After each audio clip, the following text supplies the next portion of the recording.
Ali, Ali, Ali, Ali, Ali, Ali, yeah.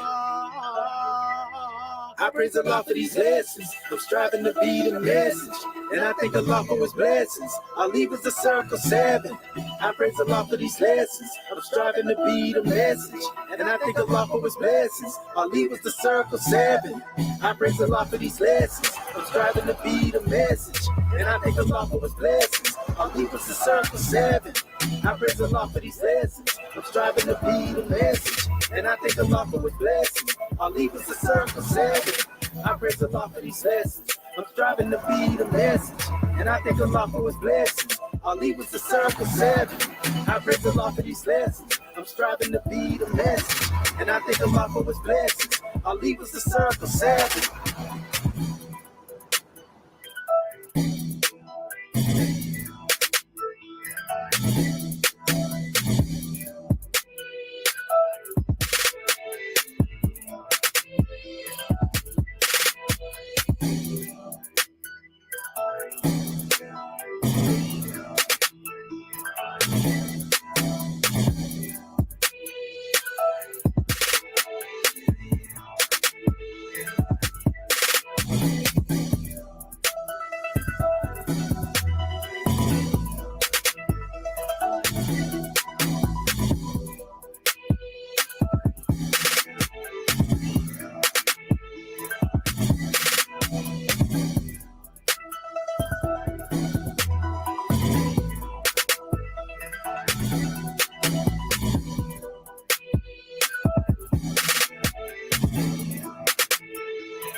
Islam, family, Islam. We getting ready to get started in a minute.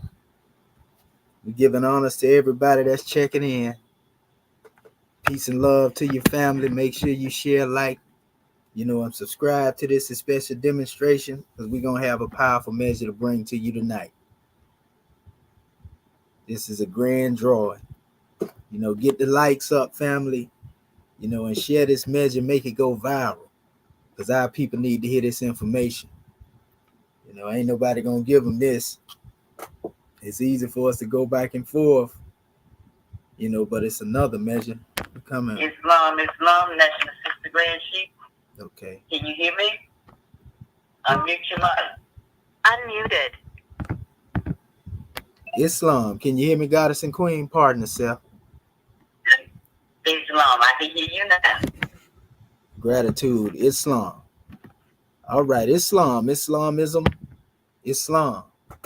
Want to rise upon the 7 and give all praises to the great God, Allah, Father God, Allah, and honors to his holy prophet, honors to our holy prophet, Noble Drew Ali, El-Hajj Sharif Abdul Ali, that is. We give honors to our Moorish kin once again, here, there, and everywhere. And therefore honors to all of you who are continuously honoring yourselves by being yourselves. We give honors to our Grand National Seal. We give honors to our Grand National Emblem, National Flag, Divine Constitution and bylaws, and honors to all of you who are indeed a living manifestation and personification of everything, and I do mean everything that our holy prophet brought to make us a nation. But let us come forth with our ancient Comedian Adept Moorish American prayer. And as we come forth, we ask that you open up your hearts and minds as we open up the way. Islam, Islamism. Ya Allah abnu heru makunet heru.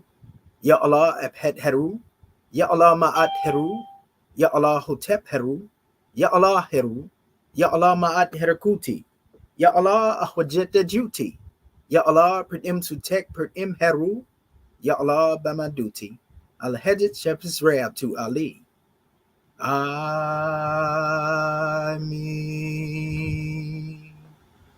Hariyas. And that is to say, Moorish kin in transliteration, O Allah, the Father of the universe, O Allah, the Father of love, O Allah, the Spirit of truth, O Allah, the Spirit of peace, O Allah, the Spirit of freedom, O Allah, the Spirit of justice, O Allah, you are my protector, O Allah, you are my guide, O Allah, you are my salvation by night and by day, O Allah, through your holy prophet, O Allah, Drew Ali. Amen. Holy Issa, Holy Issa, Holy Issa, Islam, Moorish kin. And now we come forth before you with the divine constitution of Moorish America, salvation, our God, unity, the 7 supreme constitutional acts of law. Act 1. The Grand Sheikh and the Chairman of Moorish America are empowered to make law and enforce laws with the assistance of the Prophet and the Grand Body of Moorish America. The Assistant Grand Sheikh is to assist the Grand Sheikh in all affairs, if he lives according to love, truth, peace, freedom, and justice, and it is known before the citizens of Moorish America. The bylaws. Act 2. All meetings are to be open and closed promptly, according to the Circle 7 in love, truth, peace, freedom, and justice. Friday is our holy day of rest, because on a Friday the first man was formed in flesh. And on a Friday the first man departed out of flesh and ascended unto his Father God Allah. For that cause, Friday is the holy day for all Muslims all over the world. Act 3. Love, truth, peace, freedom, and justice must be proclaimed and practiced by all citizens of Moorish America. No citizen is to put in danger or accuse falsely his brother or sister on any occasion at all that may harm his brother or sister, because Allah is love. Act 4. All citizens must preserve these holy and divine laws, and all citizens must obey the laws of the government, because by being a Moorish American, you're part and parcel of the government and must live the life accordingly. Act 5. No organization of Moorish America is to cause any confusion or to overthrow the laws and constitution of the said government, but to obey hereby. Act 6. With us, all citizens must proclaim their nationality, and we are teaching our people their nationality and their divine creed, that they may know that they are part and parcel of this said government, and know that they are not Negroes, colored folks, black people, or Ethiopians, because these names were given to slaves by slaveholders in 1779 and lasted until 1865 during the time of slavery. But this is a new era of time now, and all men now must proclaim their free national name to be recognized by the government in which they live and the nations of the earth. This is the reason why Allah, the great God of the universe, ordained noble Drew Ali the prophet to redeem his people from their sinful ways. The Moorish Americans are the descendants of the ancient Moabites, whom inhabited the northwestern and southwestern shores of Africa. Act 7. All citizens must promptly attend their meetings and become a part and a parcel of all uplifting acts of Moorish America. Moorish Americans must pay their dues and keep in line with all necessities of Moorish America, and then you're entitled to the name of faithful. Husband, you must support your wife and children. Wife, you must obey your husband and take care of your children and look after the duties of your household. Sons and daughters must obey father and mother and be industrious and become a part of the uplifting of fallen humanity. All Moorish Americans must keep their hearts and minds pure with love and their bodies clean with water. This divine covenant is from your holy prophet, Noble Drew Ali, through the guidance of his Father God Allah. Prophet Noble Drew Ali, peace and blessings be upon him, founding father and framer of the divine constitution and bylaws of Moorish America. And now that this meeting has been opened according to the triune acts, Acts 1, 2, and 3 in love, truth, peace, freedom, and justice, we say Islam, Islam, Islamism. The providence of Allah is ever all his works. He ruleth and directeth with infinite wisdom. He hath instituted laws for the government of the world. He hath wonderfully varied them in all beings, and each by his nature conformeth to his will. Shimotepu Moorish kin. Islam, Islam, Islam. Pardon self, family. I forgot to mute everybody out. I'm going to do that right now. Islam. Muted.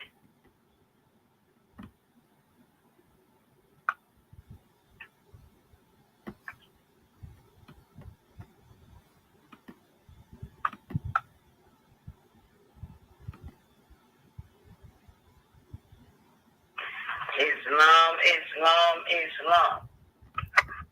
I am Dr. Ginger Alia today. First, let me rise and give praises to our great God Allah. I give honors to our Holy Prophet, Noble Drew Ali. I give honors to Act 1. And I give honors to our National Sister Grand Chief for opening us up according to law. And at this time, I will be reading our chapter of the week, chapter 51, coming from our Holy Quran. And it reads, O thou, the favorite of heaven, whom the sons of men, thy equals have agreed to raise to sovereign power, and set as a ruler over themselves. Consider the end and importance of their trust, far more than the dignity and height of thy station. Thou art clothed in purple and seated on a throne. The crown of majesty invested thy temple. The scepter of power is placed in thy hand. But not for thyself were these ensigns given, not meant for thine own, but the good of thy kingdom.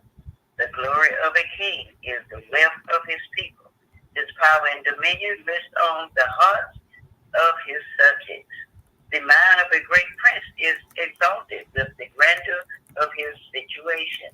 He evolves high things and searches for businesses worthy of his power. He calleth together the wise men of his kingdom.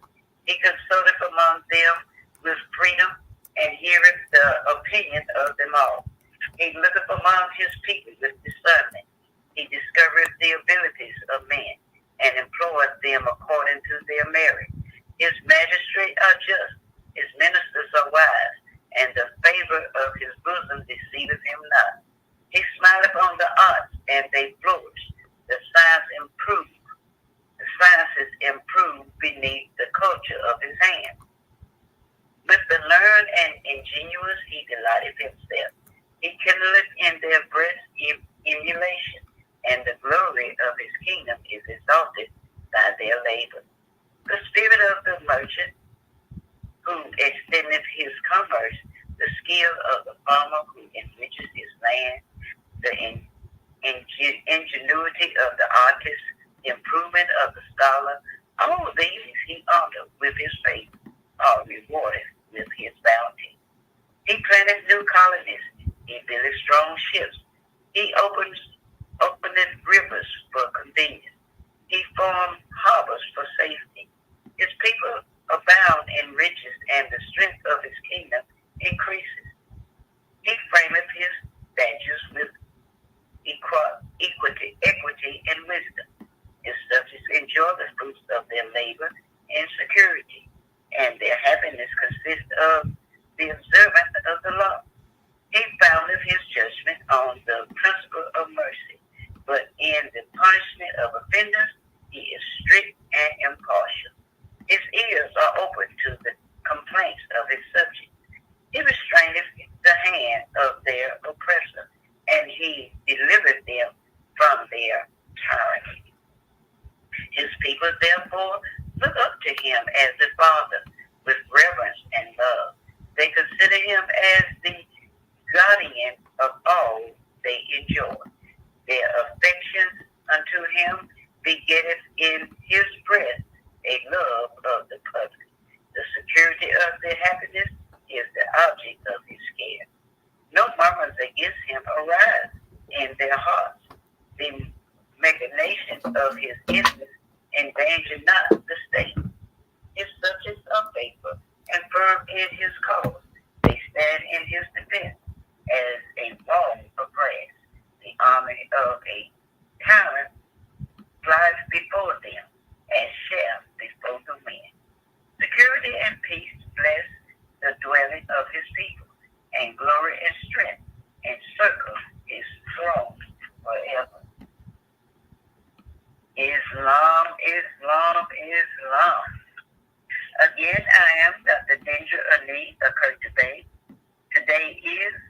August the 19th, 2023. We give honors for Dr. Ginger Adia Kurtubay for reading our chapter of the week, and we get and taking registration, and we give honors to our National Sister Grand Sheik for opening us up according to law. Again, we want to welcome everyone to our Moorish Perspective class sponsored by our Moorish American government. Our host for tonight's class is our National Sister Grand Sheik, Dr. Sadu Amenti El Mahedjid Sepsulel. His subject for the night is the glory of a sultan is the welfare of his people. His power and dominion rest on the heart of his subjects. And at this time, again, family, please check your emails for the link. We will be live. And at this time, we want to turn everything over to our host, our National Sister Grand Sheik, Dr. Sadu Amenti El Mahedjid Sepsulel. Are you there, National Sister Grand Sheik?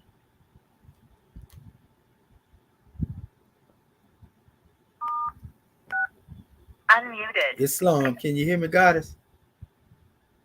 Islam, I can hear you with. Gratitude. Islam, Islamism, without the schism. Want to rise upon the seven once again and give all praises to the great God, Allah, Father God, Allah, and honors to his holy prophet, honors to our holy prophet, Noble Drew Ali, El-Hajj Sharif Abdul Ali, that is. We give honors to our Moorish kin once again, here, there, and everywhere, and therefore honors to all of you who are continuously honoring yourselves by being yourselves. We give honors to our Grand National Seal, Grand National Emblem, National Flag, Divine Constitution, and bylaws, and honors to all of you who are indeed a living manifestation and personification of everything that our holy prophet brought to make us a nation. But let us come forth with this grand expression of a Moorish perspective. And we ask that you Moorish kin most definitely be attentive, because we have some grand keys to give to our Moorish kin. We know Prophet Noble Drew Ali said that he placed the keys of civilization in the hands of the Moors. And we know that the hand is symbolic to the mind due to its ability to shape, to mold, to obtain, to retain, and so forth and so on. So these keys that will be given will allow us to set our house in order, individually as well being as a collective.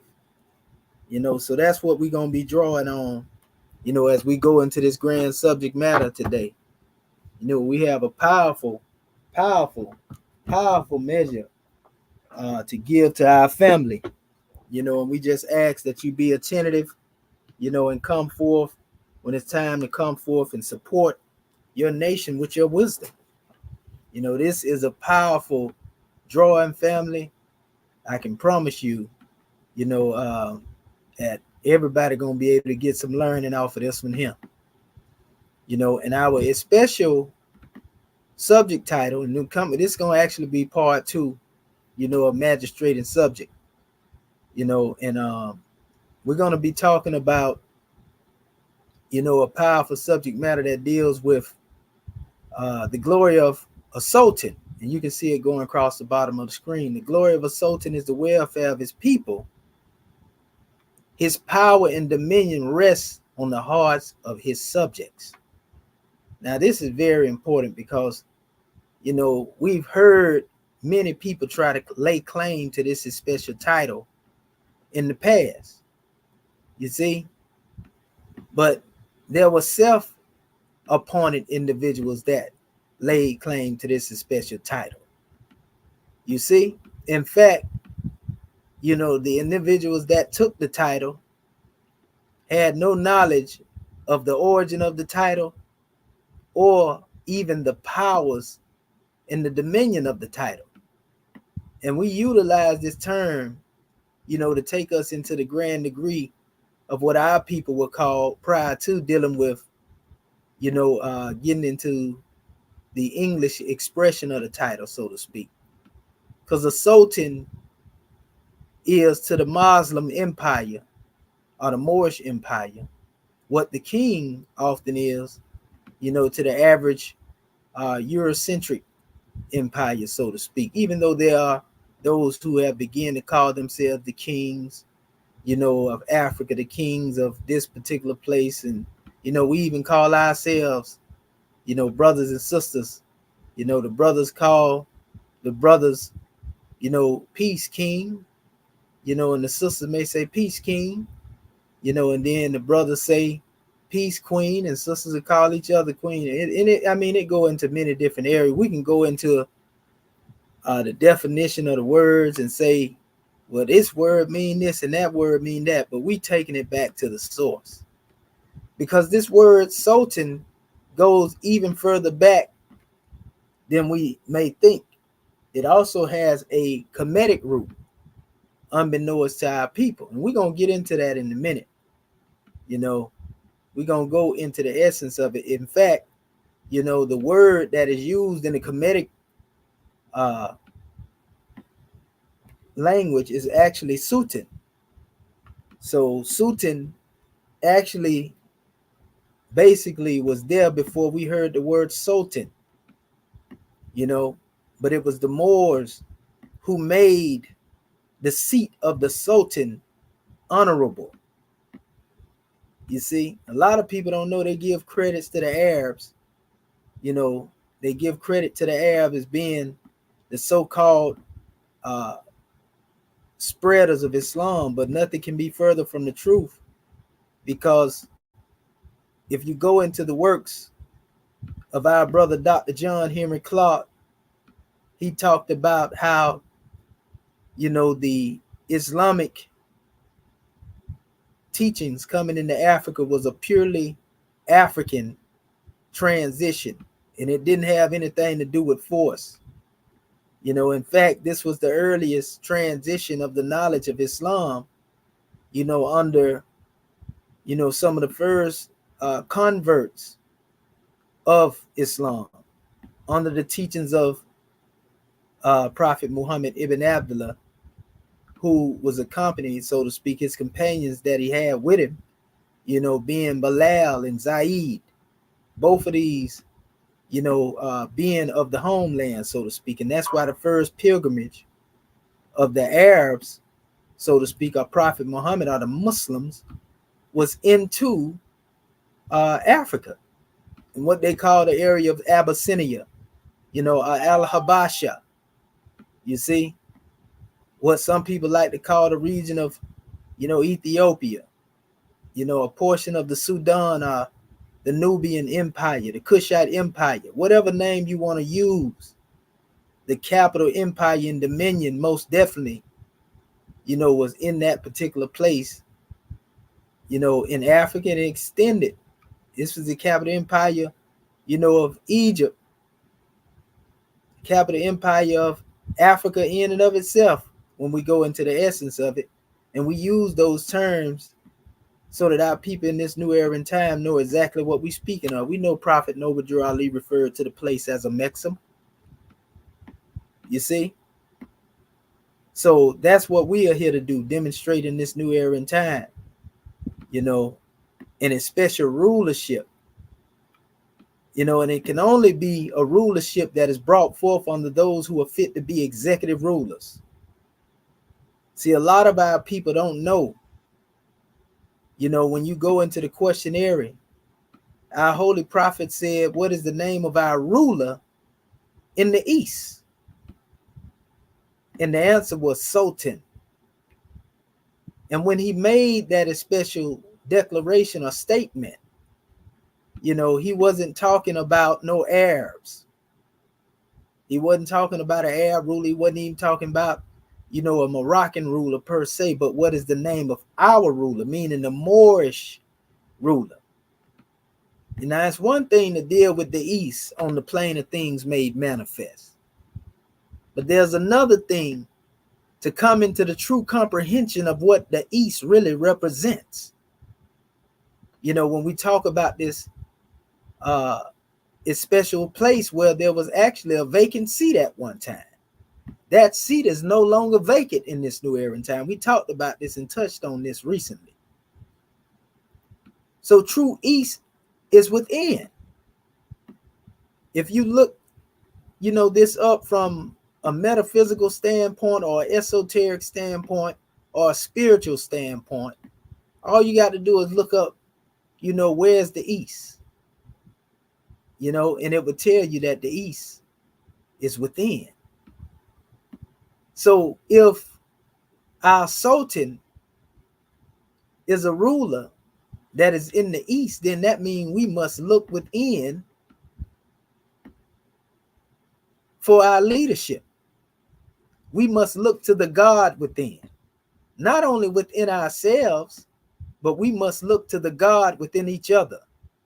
We must honor the God within each other in order that we may truly unfold into being the leaders, the executive rulers that we were born to be. Another expression that we found, we know that Prophet Noble Drew Ali founded a lawfully chartered organization known as the MST of A. We don't deny that. We don't try to dampen that as special aspects of the history and sweep it under the rug. But we know that that was just a process which will allow us to progress to another state of unfoldment from being just a lawfully chartered organization into being in exactly what we call an exhuming of a nation, so to speak. And so when we call the aspects of dealing with on our people, call them forth to proclaim themselves before the nation or the government in which they live, this all has to do with the exhuming of a nation. It has nothing to do with trying to go in opposition to organizations, because Act 5 tells us we're not here to cause any confusion. You see, we are just saying that our people have to grow up just like we were young seeds, and we couldn't be, a child or a baby forever. We had to grow up at some time. We had to mature. And they said we came into adulthood, so to speak, right? Well, this is the same when it comes to dealing with a nation of people. Prophet Noble Drew Ali knew exactly what we were. He knew that we were babies when it comes to dealing with nationhood and comprehending these things. And that's why he said he was going to lead a European here long enough just to teach, the Moors how to run a government. In other words, he let them babysit you for a minute. You see? And when he came back, as he is now working from the plane of soul, then we should be ready to rule as a nation. We should be ready to rule under our own government. But the leadership has to start by being one within the hearts of the people. Because this is where every true sultan basically established their leadership. It was our brother Prophet Muhammad ibn Abdullah, who stressed that, who made that statement. He said that leadership is won in the hearts of the people. But you know that you cannot reign over a dirty heart, a person that has a dirty heart and a dirty mind. They won't let you do it. A person that has a dirty heart and a dirty mind, you see, they will not allow you to govern them because it is in their nature to buck, to be oppositional, to be in conflict, or even to come forth in combat, so to speak. You see, it's not in the nature of one to basically deal with accepting that which is right when they set on that which is wrong. So when we deal with this aspect, this is why Prophet Noble Drew Ali told us, that we had to purify our hearts and minds.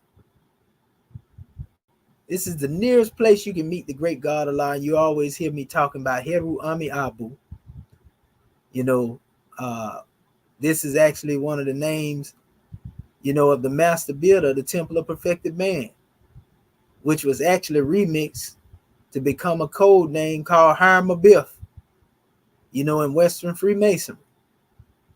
So it was the African God man that became a symbol, of the undead, so to speak.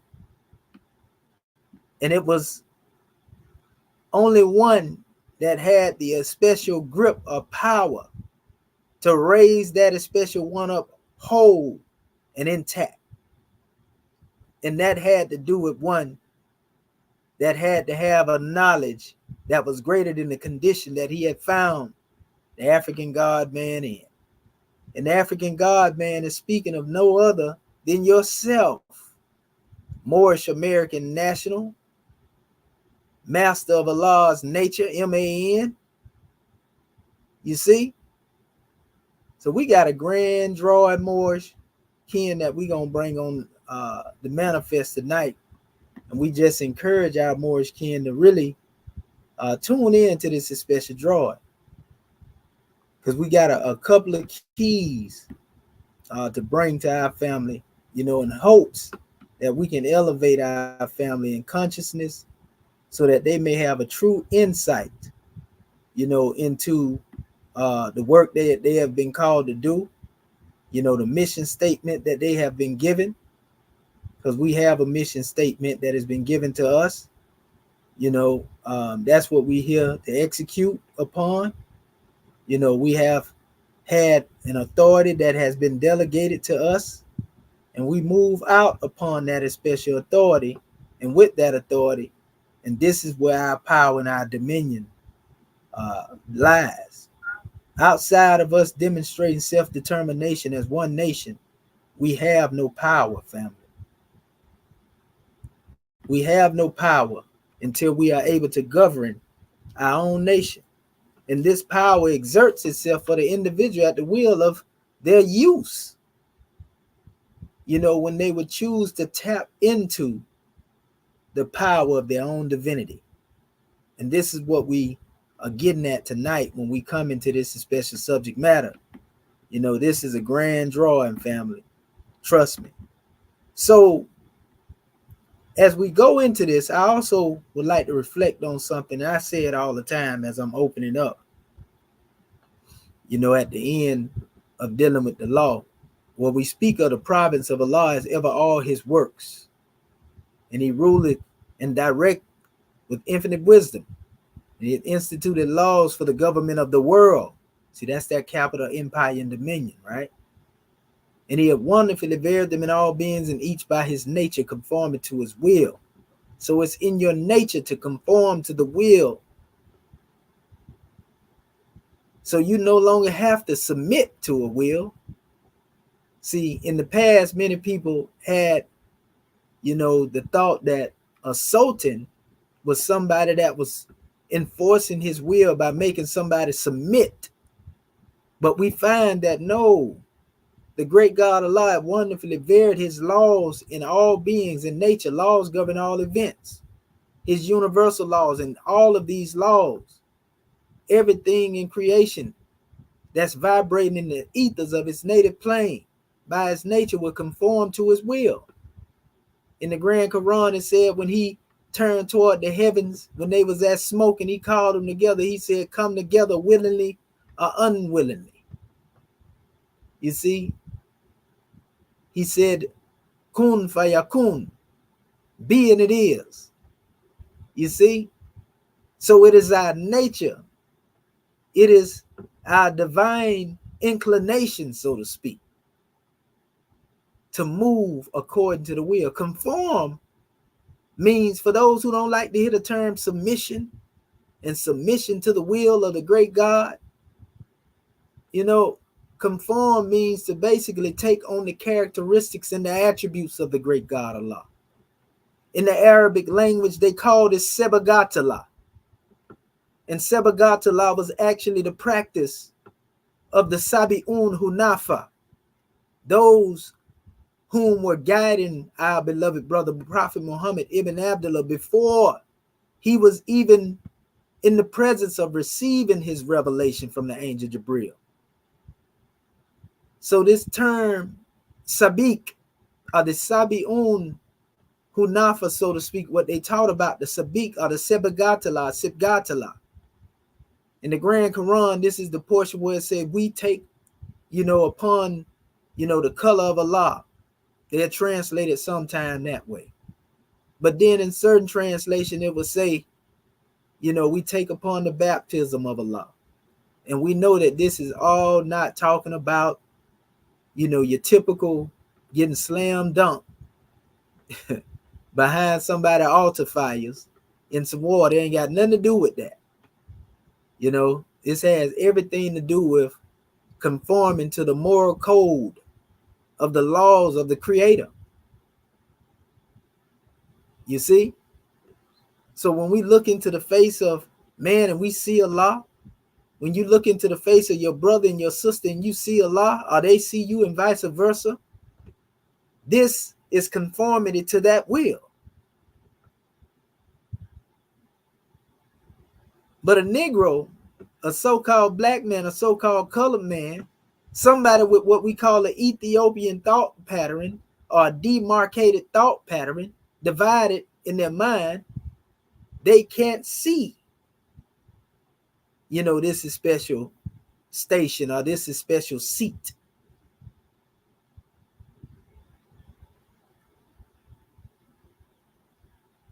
When we understand that leadership is one in the hearts of the people, and I say it all the time, the heart is synonymous with the throne. The throne is synonymous with the consciousness. But when we understand this, then we have no problem with honoring that special throne. But when the love is lost and there's no love present, this means that God is then not present. This means that somebody must be ungrateful. So for those who think that they are atheistic, we already know that this is one that is just ungrateful.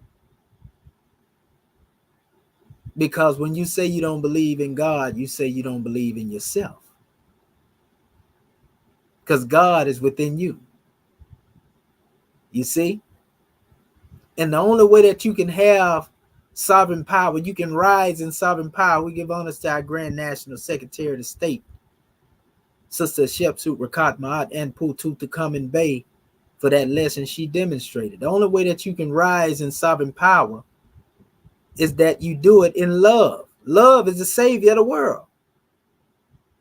Love is linked to every key, every degree, every lesson, all of the divine instruction that have been brought to us. So if you are to be successful in leading our people and guiding our people, then it must be done under that special power. Love power. Love power. You see? That's why Prophet Noble Drew Ali said that the Moors must learn to love instead of hate.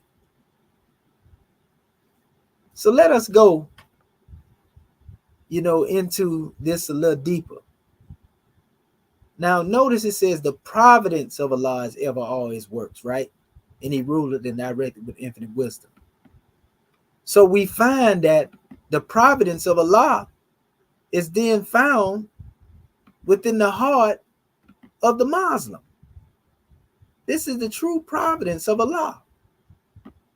Because anytime Allah wants to express that love, anytime Allah wants to manifest that love to a particular people, he sends them a redeemer. And that redeemer is an extension of his universal consciousness that acts as a buffeter or a corrector, of all of that which is gone wrong. So once we understand that, it don't get no more plainer than that. It don't get no plainer than that, family. But what more is there that we need to know? This is the providence of Allah. You see? So Allah is working through his providence every time he sends a leader, a guide, a teacher to a particular people. Every nation has had their particular warner. Some of those have been mentioned.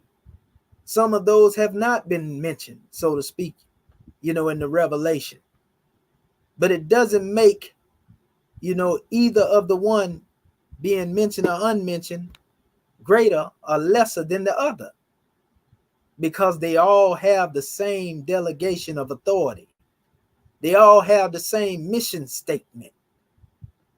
And that has to do with uplifting their special people, doing the job of raising their special people up in their consciousness and bringing them up out of the muck and the mire of their own passions and desires. You see? And sitting them on a foundation stone of understanding, because understanding paves the way for love. We can even say understanding is the harbinger of love. Where there is no understanding, where there is no will to understand, there can be no love. And where there is no love, this is evidence that there is no understanding or lack thereof. You see? So this is a powerful drawing, family.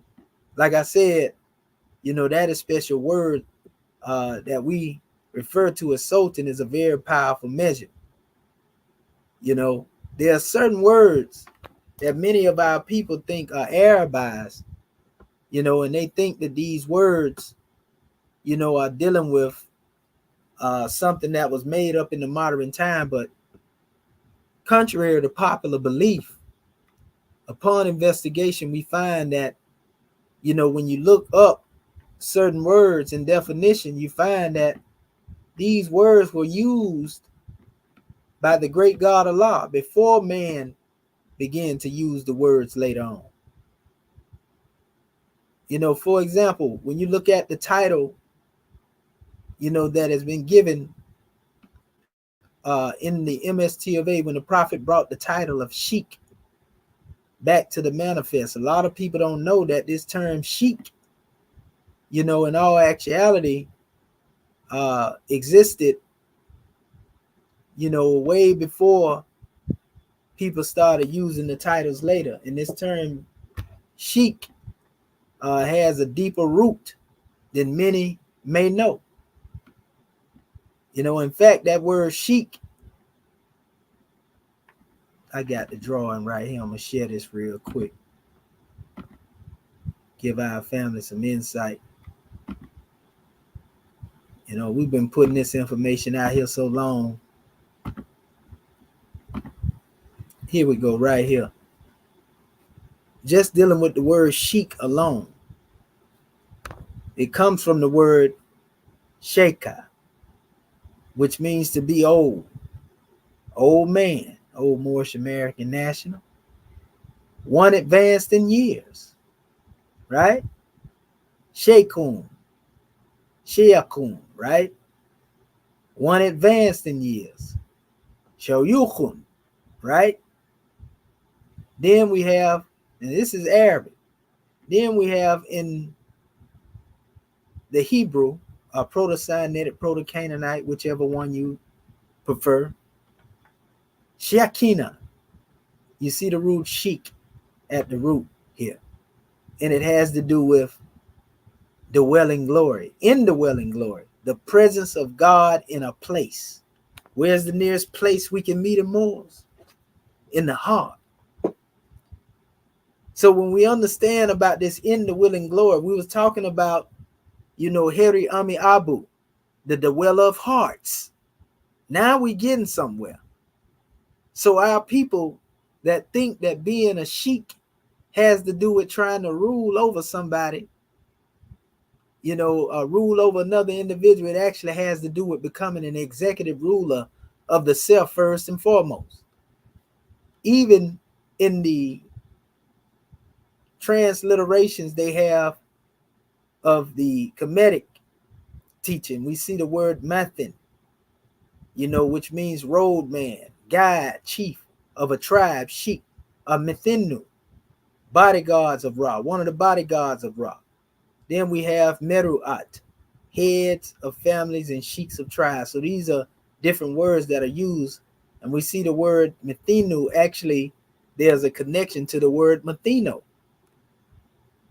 which actually has to do with one of the teachers of ancient Kemet that was teaching the parents of Yehoshua and our brother John. But the Meruat, these are people, heads of families, sheiks of tribes. They had to first become those who were able to govern themselves before they were able to govern someone outside of the self. I mean, this is just dealing with the express title, sheik. That's something to grow on right there. And we can go further and further, because even the word sultan comes from the word sultana, in the Arabic as well. And in that special definition, we also find that the sultan represents power, divine power. And you can only receive divine power and authority from one that has divine power and authority. So it's the great God Allah who gives true power and authority. There's also a measure where we hear, the question asked in reference to dealing with, what is the name of the AC or the MST of A, and the answer given is the Adept Chamber of the Moorish Science Temple of America. And a lot of people don't know, this is actually a chamber of the executive rulers, right? Who are the executive rulers of the MST of A? The executive rulers would represent the executive grand body, representing the lawfully chartered organization. What do you mean, Brother Shahi? In other words, what I'm saying is, there is no representation without the Moorish American nation having, governmental leadership at the head.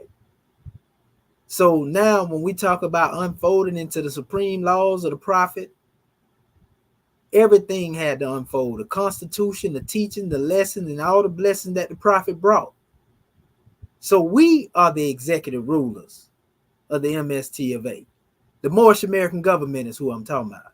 Meaning that they are subject to us. And when we say that, we don't say that, to try to boast and brag of the attainment of things that have no worth. We're actually saying, that basically Prophet Noble Ali left the European here long enough so we can get here. He left the door wide open so that we can come in here. So the Moorish American government is a government that have executive rulers. You can't be executive rulers and think it's just about being an organization. We don't say this to attack. We want our people to get it and stop looking at things through the eyes of somebody trying to attack you. And understand, we're talking about coming together, building a government with Moors at the head. We're talking about self-determination. We're talking about independence. And you can't be independent and subjugated at the same time under somebody else's jurisdiction. I don't know why that's so hard for our people to understand. They think you making attacks on the prophet. No, we obeying the prophet. It was he who said that he was going to lead the European here long enough to teach the Moors how to run a government. And so people get upset and say, oh, they changed and the prophet didn't bring that and all this type of foolishness, when they know good and well you can't be a 501c3 and be a government at the same time, people. We understand the concept of what we talk about when we say spiritual government. We got a spiritual government when it comes to govern ourselves. We consist of spiritual government. But when it comes to real flesh and blood government ruling, that's what we're talking about. And you can't do that as an organization. You got to be a government. Governments are never subject to organizations. Organizations are subject to government. In fact, you can have 150 organizations, corporation, all of them up under a government. But you can't confuse a nation with just being an organization. And that don't take shots at nobody. This rule applies all the way across the board. Same thing go for the NOI. Same thing go for the 5% nation. Same thing go for the New Wabians. Same thing go for Masons. All of these are organizations. Nothing wrong with the fact that they came up through that, but none of them are governments. And once we comprehend that right there, we can get past that right there and come together as a people under one umbrella government, we're going to continue to be subjugated under somebody else's rule. So when we say executive rulers of the MST of A, that too has unfolded. We the executive rulers. Why did Prophet Noble Drew Ali choose the Moorish American government as the executive rulers? Because they're pure in heart. What that mean? Do that make us better than anybody that came before it? No, we're saying that we were pure enough in our heart. That ain't saying they got dirty hearts. We saying we were pure enough in our hearts that they were clean enough to receive this new wine that is poured into this vessel. You see? Everybody else want to carry on like they've been carrying on. They want to say that their nation and still be subjugated by a real nation. They want to play nation. They want to play house and act like they're a nation. They're going to call themselves the nation of this and this type of nation and that type of nation. When all actuality, you don't own no land or nothing. I'm talking about we as a people. You own it, but you just don't have the power to possess it because of your lack of ability to want to come together in unity. You too busy worrying about how somebody said something and it wasn't right here, or how this need to be changed over here, or this wasn't said suitable to you because you didn't like the way it was said. Wasting time while your bread is being eaten by another. And some of our people know what we talking about is the truth. And it goes to show you how disingenuous our people are as a people. You can't say you want independence. You can't say you out here to build a nation and demonstrate nation building. And yet at the same time continue to be subjugated to somebody else and be comfortable in it. You see that they are plotting to bring your demise. You see they trying to take you off the count one by one as a collective. And you still want to fight for a beast. You see that it's consuming and devouring your seed and you, your babies, daily. Something is wrong with that. That is indeed mental slavery, or what they like to call in this new era and time, mental illness. Something is wrong with your thinking. Something is wrong with our thinking. We got a problem. We don't say that to be mean and unjust and, to attack nobody. That's the truth. And until you accept that, we're going to continue to suffer. We're going to continue to struggle. We're going to continue to be taken advantage of by every nation that care to take advantage of us until they use you up and throw you away like you ain't nothing. That's the plan now. That's the new plan. We washed our hand of you. We don't need you no more. Keep it moving. We got everything that we can get out of you. Suck every nectar, of love in you that you had out of you. And so now people force, themselves into conditions, so to speak, to live under these conditions, hate-filled conditions, going along to get along. You can't be a real man like that, brothers. You can't be a real woman like that, sisters. We can't have a family. We can't raise our seeds up thinking like that, family. Like, how many ways can somebody tell the truth until you get it right? Do we think that we supposed to go through our life, listen to feel good messages, what sound good, and oh, I fulfilled the day. That's it. And I'm going on about my life. I ain't worrying about nobody else. I'm just worrying about me alone, while all the while your demise is being plotted. And you see it. You see this tsunami, of wrath that's getting ready to fall upon you. And you just gonna sit there and take it laying down. Well, if that's the case, then you should be willing to stand up. If you're willing to let somebody take you off the count and take you to your demise, and you gonna accept that, then why not go down striving for that which is right?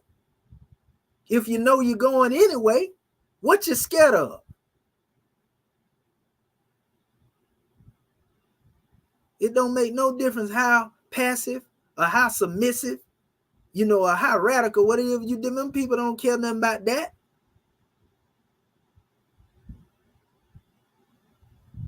It didn't get no more passive than our brother MLK. Don't care how peaceful you is or how you try to go along to get along.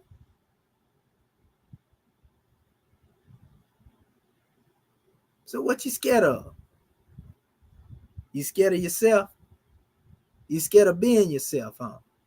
Oh, you want to perpetrate the truth by half, huh? You want to act like you're a nation. You want to fleece the people, huh? Oh, you want to scam the people, huh? You don't really want to be a nation. You just want to act like you're a nation, huh? That's what it is. You don't really want to be a government. You want to perpetrate the fraud of being a government, huh? Because there is no Moorish government outside of this Moorish American government. You can call yourself whatever you want to call yourself, but we done already been acknowledged as being who we are. Problem is, have we acknowledged ourselves?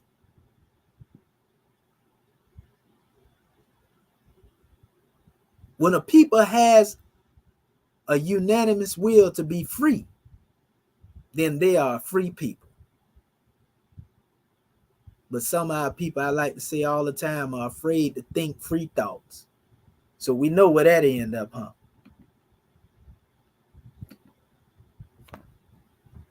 Power. You heard us talk about power. There are 5 master words dealing with our subject title. And power is one of them. Many of our people have seen power struggles.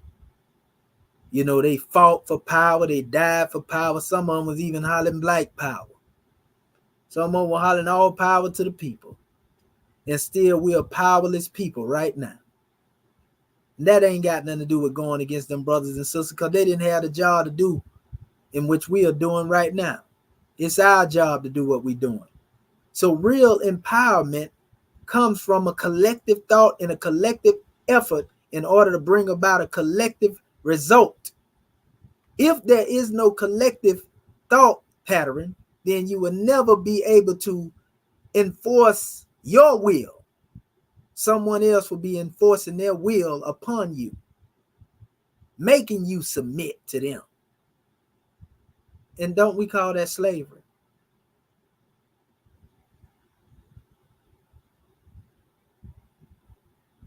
So with that power comes dominion. And that dominion would extend as far as the will of the people will allow that special dominion to extend. And we already told you, start with the heart, because if every one of our people, if their heart and their mind and their consciousness is moved in the same direction, remember the providence of Allah is ever all his works, and he ruleth and directed with infinite wisdom. So it is he who is directing your consciousness, your heart. And if you are listening to the supreme reality, then you being guided aright. Because you can only receive right guidance from the supreme reality. How did he send it? He didn't send it in a spooky way. He sent it as Prophet Noble Drew Ali, the love thought made manifest. So there's your love power right there. There's your sultan right there. The same one that has filled the vacant seat that's in the east. That's why you hear the Moors say, a lot of time if we greet each other, We say Allah, Ali, and we. Allah, Ali, and you. Allah, Ali, and me. Allah, Ali, and us.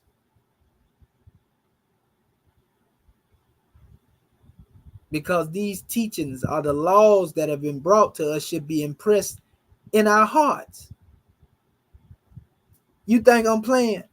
All you got to do is go back to our divine constitution. Then it tell you in Act 4, all citizens must preserve these holy and divine laws. And all citizens must obey the laws of the government, because by being a Moorish American, you're part and parcel of the government and must live the life according. Where you think you preserving the laws at? Upon the tablet of your heart. It has to be in you to be what's in you. And once we get to that special level, of being what's in us, which it is our nature to be God, be one with God, through the deific tie that we call deific will, that's conforming to the will. And that again takes us back to, the measure when we were speaking of Sebegatala earlier. You see? So we become subjects of the magistrates, of our own nation.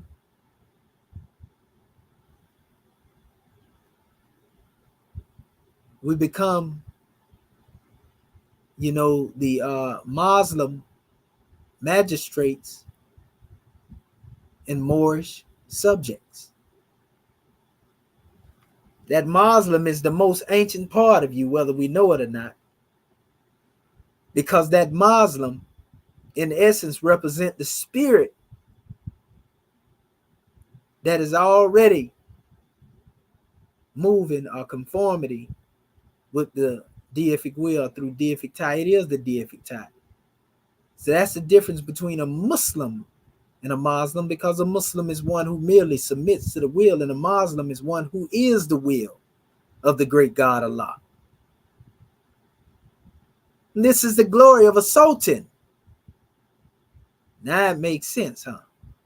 The glory of a sultan is the welfare of his people, and his power and dominion rests in the hearts of his subjects. It hit different now, don't it? Oh, yeah. Now it makes sense. Now it makes sense. So if you are executive ruler, follow the example of the supreme ruler. And that's another definition for the word sultanate. It's our holy prophet. The glory of our prophet is the welfare of his people. The glory of Prophet Noble Drew Ali is the welfare of his people. His power and dominion rest in the hearts of his subjects. Not only that, but Prophet Noble Drew Ali told the Moors that if they would be good Moors, that they could share power with him. He told the Moors how he was given the garb of the prince.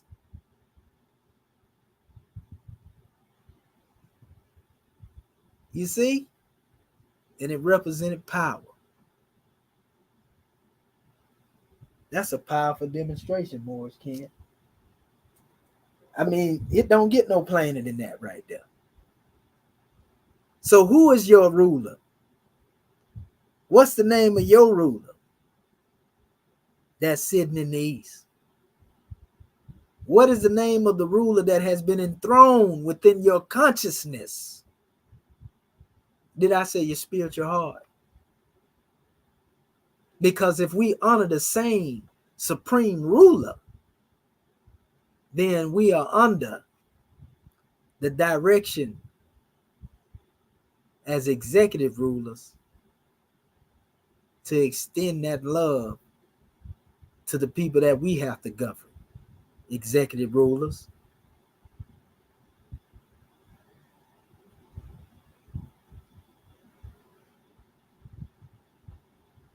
It's many paths by which we can be destroyed, but only one by which we can be saved. And this all has to do with having a desire to demonstrate self-mastery. Praise be to Allah for giving us the wisdom, knowledge, and understanding to lead a people and guide a people whom has always been misled, run amok, led astray. Praise be to Allah for sending us a holy prophet, for sending us prophets, master teachers, divine warners throughout the times and decline. And praise be to Allah for sending us here as executive rulers in this new era in time. It's our time now. It's nation time. It's time to build something. It's time to uplift fallen humanity. It's time to exhume a nation. As I did, and I've been going through this in last previous classes, I'm going to pick up with a few of these maxims of the teachings of Tahotep, and then I'll be opening up the floor in a minute to hear from my Moorish kin. I want to give honors to everybody that's here and tuned in. But these are very powerful lessons, family, and they were given to us again so that we may be able to get our house in order, that we may be able to be governors of ourselves. We don't teach our people to be blind followers here. We teach our people to be leaders, because we know that blind followers would never be able to hold up the nation. It will be those who have been prepared to be leaders. That way, if some of us may, transition or whatever the case may be, there will always be one that is able to come into rotation, that Rotarian complexion of leadership that the prophet referred to, so to speak, in his teachings. So we have to get in the mindset of being independent. We got to have it in us to want to do the work. So I'm going to start where I left off last week and read a few of these maximums, and then we're going to open up the floor. So we stopped on the 21st. We'll start with the 22nd. And this is coming from the book of our brother Asa G. Hillard, the third, Larry Williams, and Neil Damali. Some of our Moorish kin, so to speak, Asiatic family, grand drawing. It says, help your friends with things that you have, for you have these things by the grace of God. If you fail to keep your friends, one would say you have a selfish car. One plans for tomorrow, but you do not know what tomorrow will bring. The right soul is the soul by which one is sustained. We sustained by Prophet Noble Drew Ali from the plane of soul. Remember, the glory of a sultan is the welfare of his people. Is that not us being sustained? His power and dominion rest upon the hearts of his people, right? So the right of the soul is by which the soul is sustained. If you do praiseworthy deeds, your friends will say welcome in your time of need. Don't repeat slander, nor should you even listen to it. It is the spouting of the hot belly. Just report a thing that has been observed, not something that has been heard secondhand. So it's letting you know and distinguishing the difference between, something that would be slanderous, as opposed to something that is actually true. And if it's secondhand information, then most likely, one is demonstrating slander if they don't have the facts. It says, if it is something negligible, don't even say anything. It says, he who is standing before you will recognize your worth. Slander is like a terrible dream against which one covers the face. And we already know about them bad dreams and them nightmares, huh? That's a powerful demonstration, family. So let's go on to the next one. If And listen to this well now. If you are mighty and powerful, then gain respect through knowledge and through your gentleness of speech. Do not order things except as it is fitting. It says the one who provokes others gets into trouble. Don't order things except as it is fitting. And the one who provokes others get into trouble. Don't be haughty, lest you be humble. Don't be haughty, lest you be humble. All right now. It says, but also don't be mute, lest you be chided. When you answer one who is fuming, turn your face and control yourself. It says, the flame of the hot-hearted sweeps across everything, but he who steps gently in his path is a paved road. He who is agitated all day has no happy moments, but he who amuses himself all day can't keep his fortune. Do not disturb a great man. This is another maxim.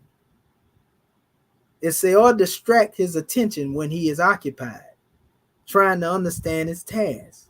When he is thus occupied, he strips his body through the love of what he does. Love for the work which they do brings men closer to God. These are the people who succeed in what they do. So this is letting you know how you be successful in doing the work that you've been called to do. Teach the great what is useful to them. Be an aid to the great before the people. If you let your knowledge impress your leader, your sustenance from him will then come from his soul. As his favorite's belly is filled, so will your back be clothed, and his help will be there to sustain you. For your leader, whom you love, and who lives by useful knowledge, he in turn will give you good support. Thus will the love of you endure in his belly. He is a soul who loves to listen. And we're going to stop at this one right here because I want to open up early. If you are an official of a high standing and you are commissioned to satisfy the many, then hold to a straight line. When you speak, don't lean to one side or the other. Beware lest someone complains saying the judges, he has distorted things. And then your very deeds will turn into the judgment of you. So these are some powerful measures, family. But now that we have knowledge, of how to become glorious in this seat as Sultan, we understand that we all being directed as executive rulers by the supreme ruler, working from the plane of soul. All we got to do is conform in our soul actions to think, will, reason, understand, and remember that we one people. And when we able to do that right there, we most definitely will receive that special delegation of authority to rule and govern the nations after we have zoomed the nations. So we want to give honors to all of our Moorish kin out there that is checked in. Brother Jeff Billingsley, running the white, Facebook user, sister Lady Spade. We give honors to all of you. We trying to teach our people, about leadership. And leadership is most definitely won in the hearts of the people. And that's why we say the glory of a sultan or sultan, as we were saying, Kemet, is the welfare of his people, and his power and dominion rest upon the hearts or on the hearts of his subjects. You see, leadership is won in the hearts of the people. Home is what a heart is, family. So that being said, what we're going to do, we're going to open up the way, and we're going to have our family star 6 their phone so everybody can come in and get a measure and exercise their 5. Islam. So star 6 your phone, family.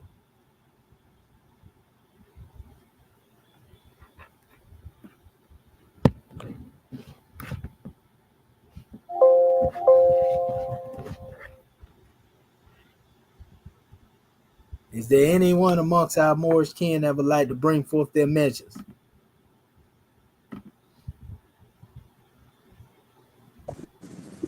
Islam. Islam. And Brother Marvin Edwards Bay, give me a second real quick so I can grab this charger. Yes, sir.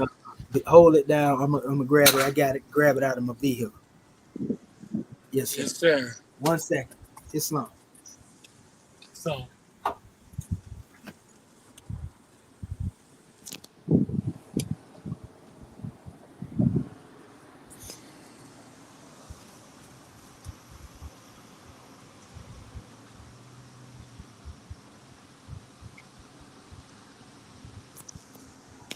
well, since he's going to be going, I'm going to go ahead and get my honors.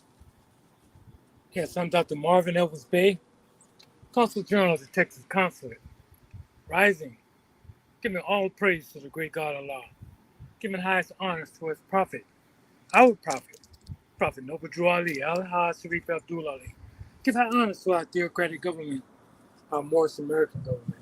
I give high honors to our Act 1. I give high honors to all of our officials. I give high honors to this class, our Morris prospectus class, as well as I give honors to our instructor and master teacher, Dr. Sedu Amiti Amohaji Septual, our National Assistant Grand Sheikh of Morris America. I give honors to everything that is Morris. Our flag, our seal, our emblem, our divine constitution, our holy Quran, our book of relief, our 101, 102s, our exhuman of a nation. All of our divine revelations I give honor. I give honor to the forerunner of our prophet, Dr. Marcus Mosaic Garvey L. As far as I give honors to the ancestors whose shoulders we stand upon. We are the return of the ancient ones. I give honors to those that aided in bringing forth this class this evening as well. As well, I give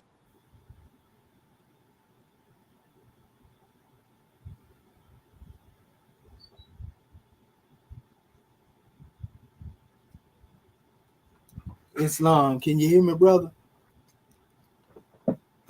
I hear you. Can you Yes, hear sir. me? Yeah, I'm back. Okay. Gratitude. Okay. Yes, sir. Gratitude. Go ahead, Grandman. Yeah, yes, sir. I say I just was giving my honors and praise for my praise and honors. Can you hear me, Brother Marvin Edwards Bay? Yes, sir. I hear you. Can you hear me? Islam?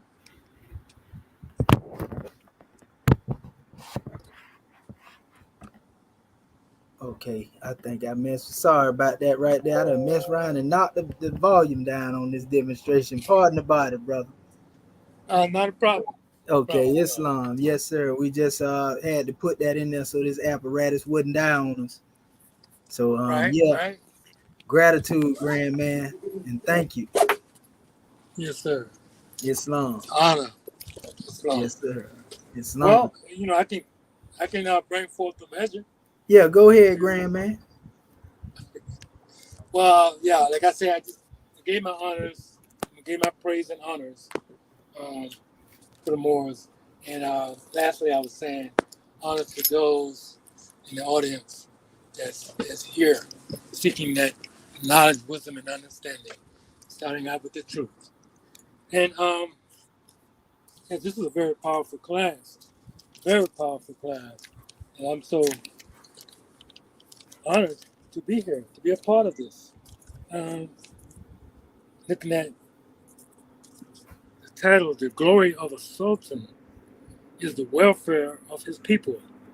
His power and dominion rests on the hearts of his subjects. And and as you were giving your demonstration, and you brought so many powerful keys on the floor, and I was just reveling in the revelations, so to speak. And we know that the heart is indicative of the mind. As we say, or as it is written, that the closest place to meet Allah is in the heart. You know what I mean? We being a seed of Allah, you know what I mean? That just opens up a whole paradigm, so to speak. Because to consider each and every one of us that's right here today, should we elevate our consciousness? Should we study ourselves? Should we,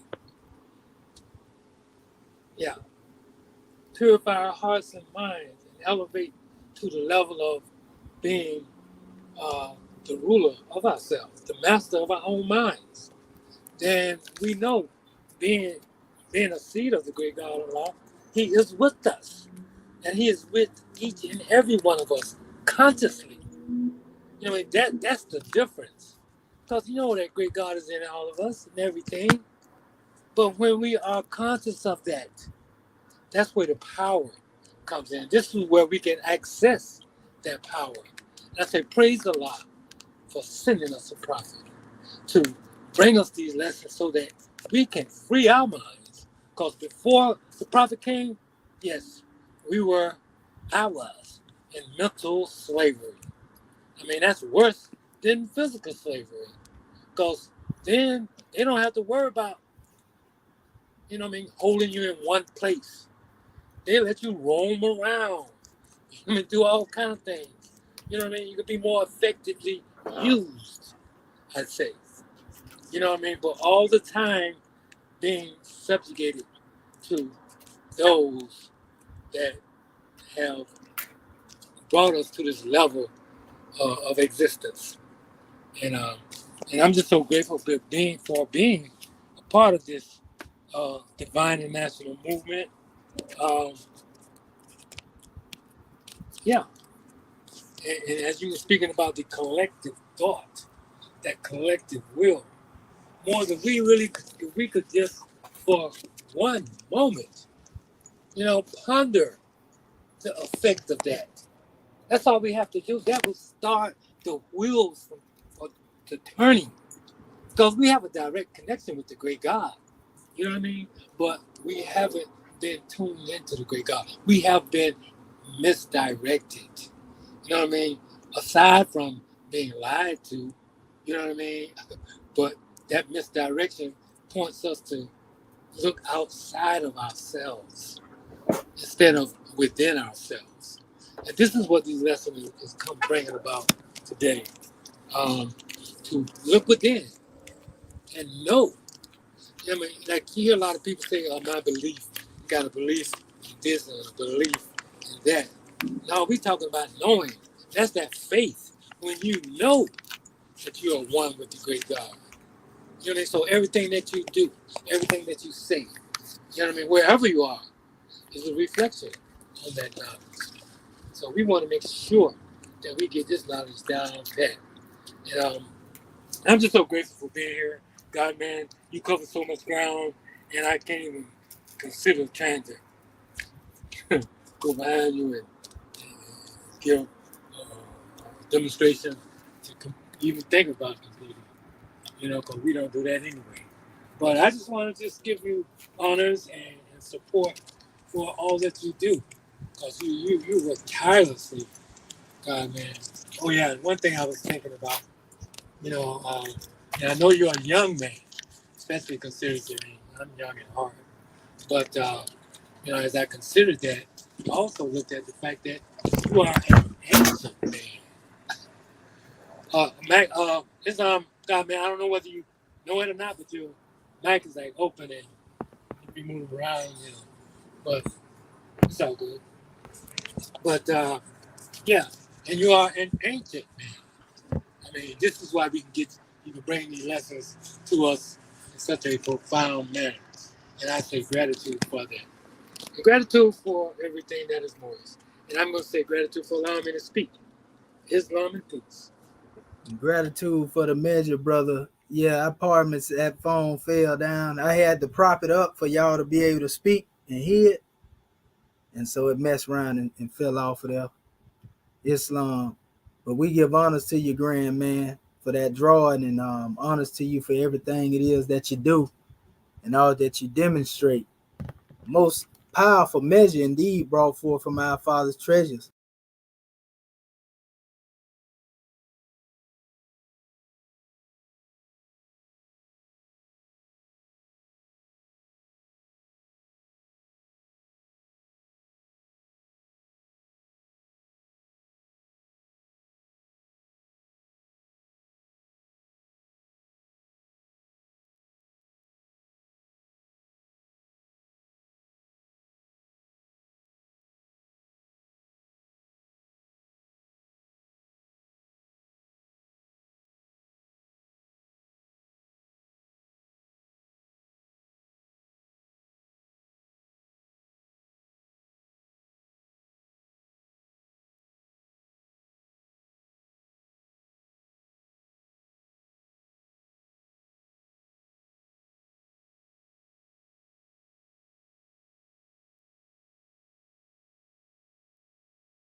Okay.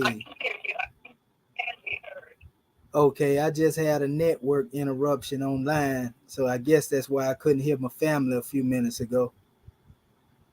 Let me see, it just threw me out of there. I just got back in here. Can you hear me now, Morris? Can? Yes, sir. You loud and Okay, clear. yeah, literally knocked me off the panel. Goodness gracious. Right. Okay. Yeah, Islam. the brother just said no sound. Okay, Islam. So yeah, we was actually calling for our next Moorish kin to come demonstrate their measure.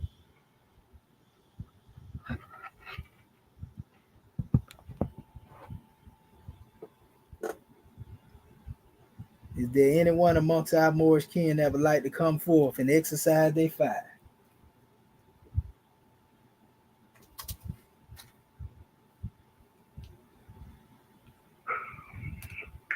Islam.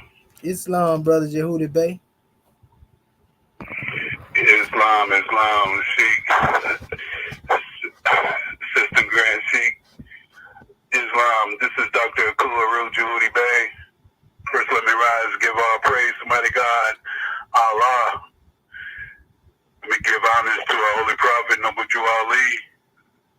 Honors to our Moorish American government, its officials, Act 1. Let me give honors to our flag, seal, and emblem.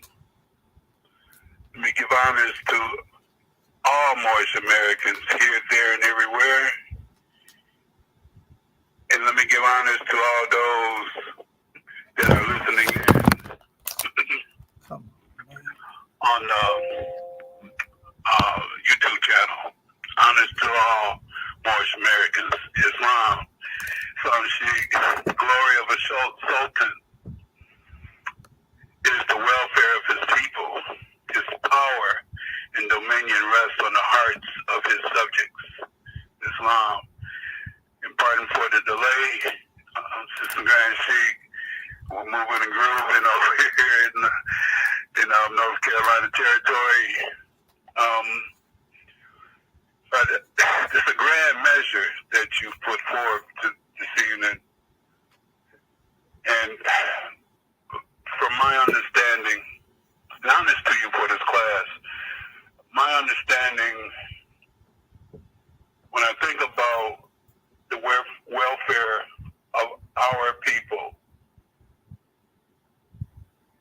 and how the power rests in the subjects of those that are still holding on to that Negro, Black, and Color demonstration.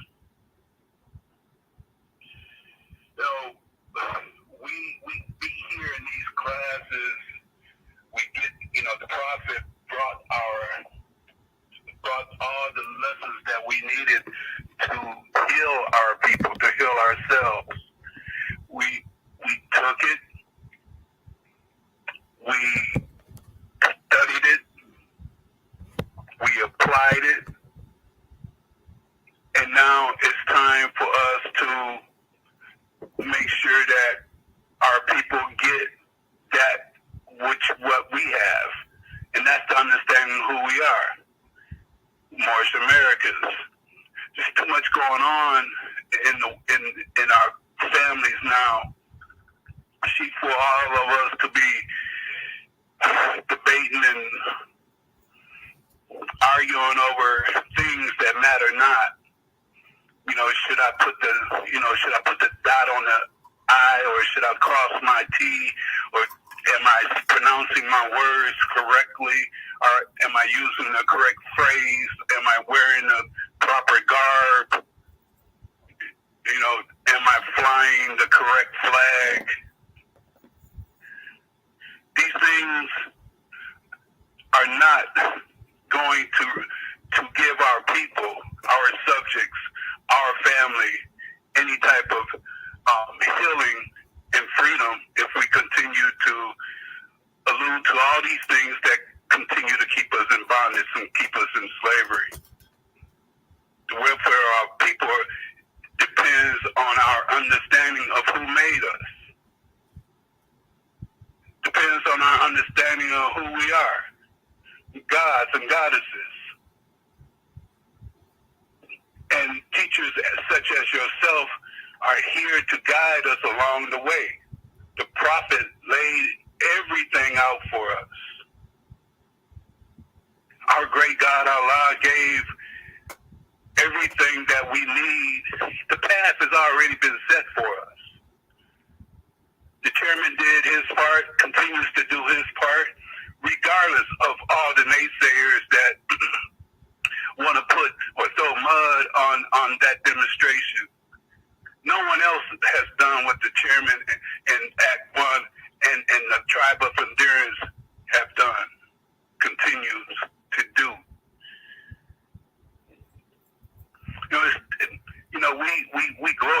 We clap and we dance when these ones so-called protected themselves at the riverfront. We clapped and we cheered. But what did that do temporarily? It didn't save us, it didn't free us, because our people are still taking one another out. This mental slavery is so entrenched in our people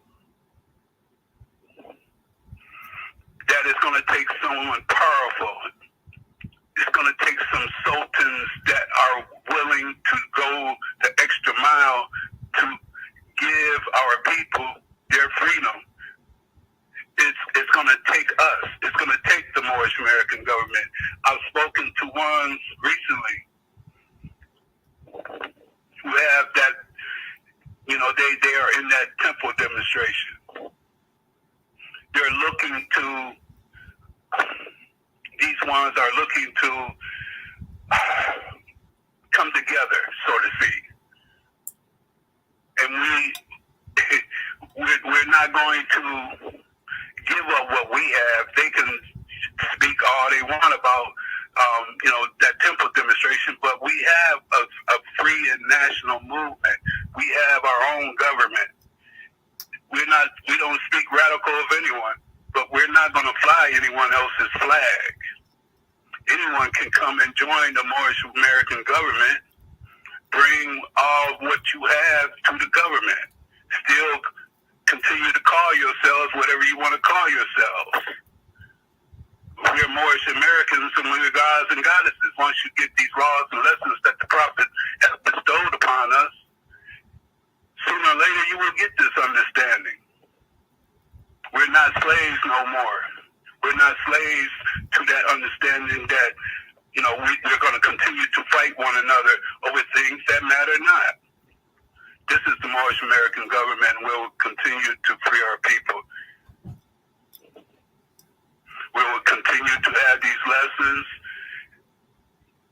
and I give honors to you, Sheikh, for all that you do, the System Grand Sheikh, for all you do.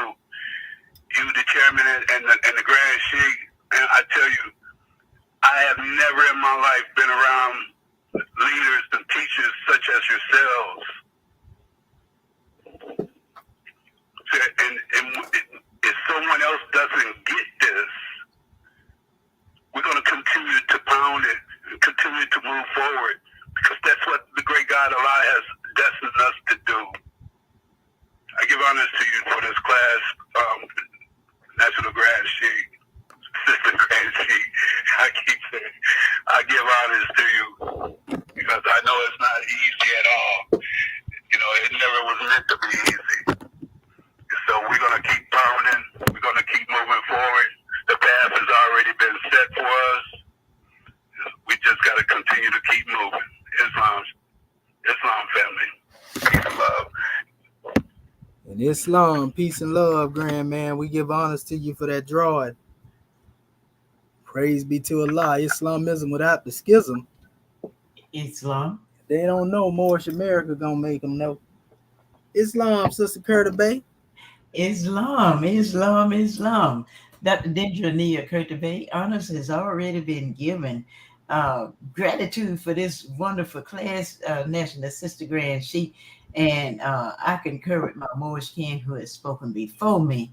And your subject is coming from Ayat 3. The glory of a sultan is the welfare of his people, his power and dominion rests on the hearts of his subjects. And I love when you was reading from the reading that you brought forth, and you was talking about, I heard you mention about leadership and being a great leader. And that made me think about when I was in the Palestine area, how Allah said, many are called, but few are chosen.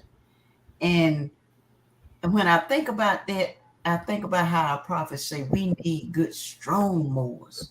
We need good, strong Moors. And you know, being in this Moorish American government, just being a part, being born in this time is such an honor and a privilege to be here.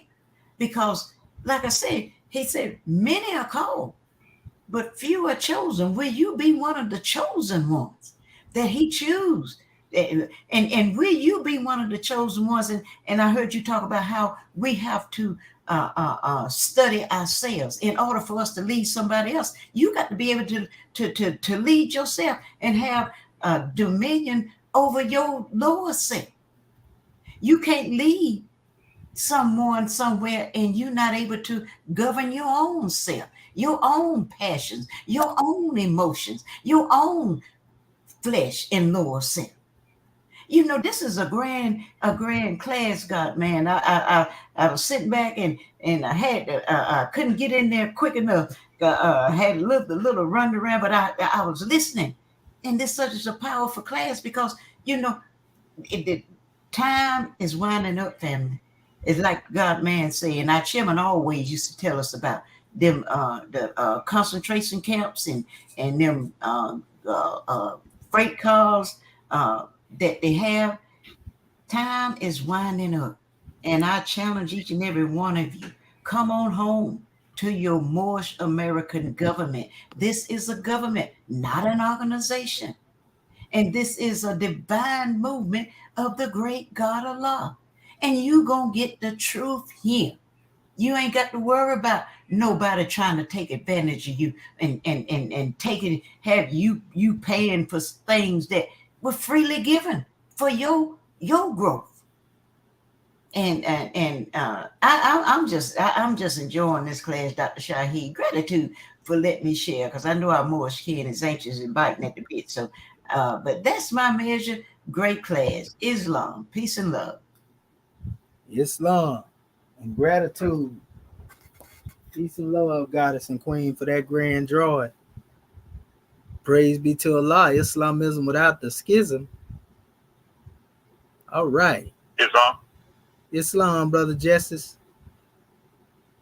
Islam, praise Allah. Honor to our holy prophet, Noble Drew Ali. Honor to you, Dr. Shaheed, our national assistant grand sheik, for the great class tonight, sir. And honor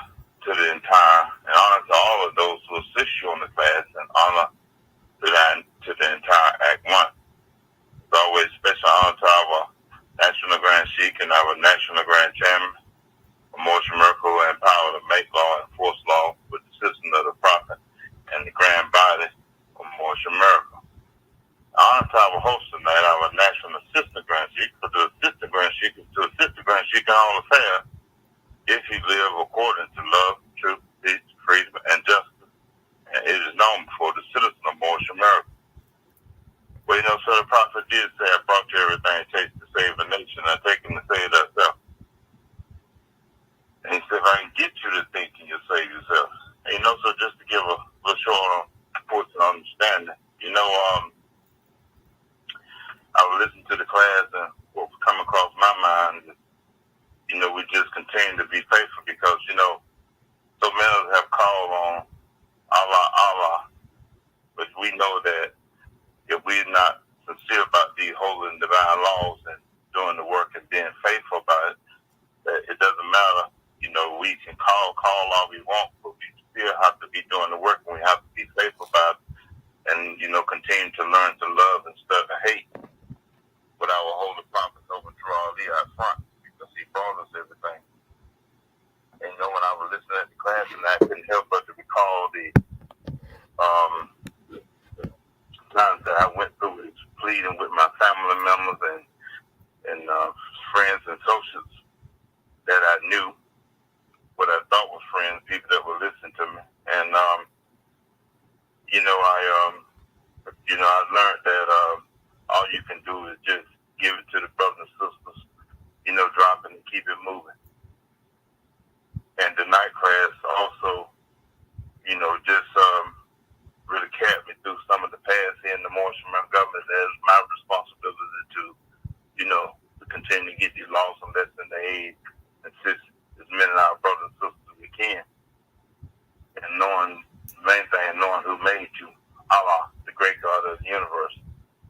And see, when you really sincere about that, knowing that Allah made you, sent the Holy Prophet for your earthly salvation, it gives you an energy to get these laws and lessons to the best of your ability, with high honor and respect to all of the officials and citizens, his flag and our land, especially the great God of the universe and our Holy Prophet Noble Ali, is strengthening you. And, later, I'm kind of a slow learner. I always said that, and I always mean it, because some things I catch on to later. And when I do, I put them to use. That's one of the reasons I'm still here in the Moorish American government, doing the very best that I possibly can to aid and assist our people. Because I know it takes strength, and I know, but most I know it takes faith. And it has to come from within. I don't know about anyone else, but there's many things. Sometimes I rap with and I'm getting ready to go, sir. But I make it through without Moorish American prayer, knowing that Allah, the great God of the universe, set the Holy Prophet for all our earth's salvation. If we're getting these laws and lessons, no matter how hard, difficult it may get, or some things I may not understand right away, maybe a day, a week, or two, a month, or whatever later. But it is put to divine use where it needs to be. And this is one of the many ways that I maintain my strength with the Holy Prophet Noble Ali out front. Attending my classes, sometimes I'm quiet, trying to digest things and getting it locking on the downplay so that I can use it on a divine degree without any harm coming to anyone or to myself. If I have a question, I know how to pick up a phone. Been a great class, sir. Honor to you, National Sister Grand Chief Dr. Shahid, for the great class tonight. Very big eye and heart opener. That being said, listen to your prophets, stay on the train, because this will always be about our Holy Prophet. For the great God of the universe, sitting for all our earthly salvation. If we get these laws and let Islam. And Islamism, grand man. We give honors to you for that droid. Praise be to Allah. Islamism without the schism. Gratitude. All right. Are there any other Moors who would like to come forth and exercise their fire? The floor is still open, Moorish King.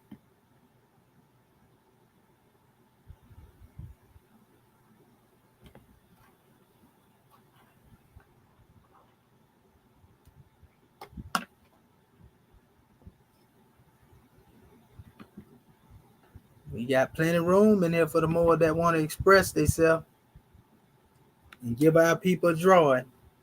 What have you to say in regards to dealing with our subject matter? The glory of a sultan is the welfare of his people. His power and dominion rest on the hearts of his subjects. Islam. Islam. Islamism. Thank you, brother, for supporting your government. Islam. This is Dr. Bati Bay, the guy with territory. As they like to rise and give our man a place to Allah. Understood prophet, understood thief, credit government, our royal council, our flag, still our divine constitution. I sent angels and up to you, citizens alike. Understood all the Moors that spoke before me, all the ones who will speak after, and honestly, you put class and pardon me for not getting in here sooner. You know, stars put out everywhere. You know, and one of the things that people, you know, listeners need to take into account is that one, we're not going off, you know, here in the Muslim government, not going off of our own. You know what I'm saying? This is a guided, this is, you know, even in our caveat to following the prophet to a destination which is not uncertain nor unknown. So that means that the pathway, like everybody done said before me, the pathway has been set. All we're doing is manning the ship. That's all we're doing. We're making the ship. We'll make sure the sails are hoisted. The you know, everything is running functioning and maintaining the ship. That's it. And you know, and in that, you know, comes with leadership, and it kind of has to have that. I know a lot of people like, oh, you know, there's a lot of people that due to the environment of the corporate government that they tend to have a bad taste about government. But in the same breath, you have to realize that has to be some type of, you know, structure when it comes down to raising one of people that haven't been free for 400 years. That means mentally you baby legs. Mentally you got baby legs. You know, and you don't know how to stand. So it takes a divine guidance in order for one, that structure to be put in place. Two, you can't find your divine structure inside a corporate government. Three, you would need a divine constitution for the structuring of the character of who you are. And that may be, you know, taboo to a lot of people outside that, you know, the Moorish paradigm, but it's essential because you're not the, you know, the average Joe. You're not the average person. And so when it comes down to the hearts and minds, and pardon me, I want to make sure I got that portion of it right. The hearts and minds of and basically dealing with magistrate and subject, dealing with the magistrate and subject, the glory of the sword is the welfare of his people. When you're dealing with that aspect, there has to be the belief, and it has to be the showmanship. And when you hear the classes that are being put forth and structured every single day, that there's consciousness there. There's consciousness, there's integrity, there's intensity, there's everything that you think when you look at the West and you look at what the West is doing, it's the opposite here. It's the opposite. And so therefore and when you hear the speak, the words of spirit, so it don't ring the same. It doesn't sound empty and hollow when you know your official speak. It don't sound that way. And even though at times you may get the tough love aspect, that's because in the protection. And everybody has to bring their form of protection in order to protect. And a lot of times it comes to, you know, you know, us vocalizing these measures and taking time out. Because we're not here. I want you to understand. Not just the whole of Act 1 is not getting paid for what they're doing. That means it's out of pure love. That's what it's ran off of. We haven't seen the government run off love since when? since you've been in the flesh. So the aspect of having a higher consciousness and that divinity comes with a lot. That even at times I don't always get to take into account, because there's levels to this. There's levels to what we see before our face, and so that consciousness that is being yielded with the justice, with the love, with the love, true peace, freedom, and justice being, illustrated through the minds of the people. Which if you look at man, you look at your brother, man, you see God. So if we can't see each other as God, that means you should know what you're dealing with.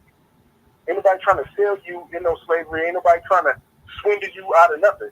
It's the fact that we're here to establish a government, a place of protection, a safe haven for ones who look like us, and all over, to bring that love, true peace, freedom, and justice to the world.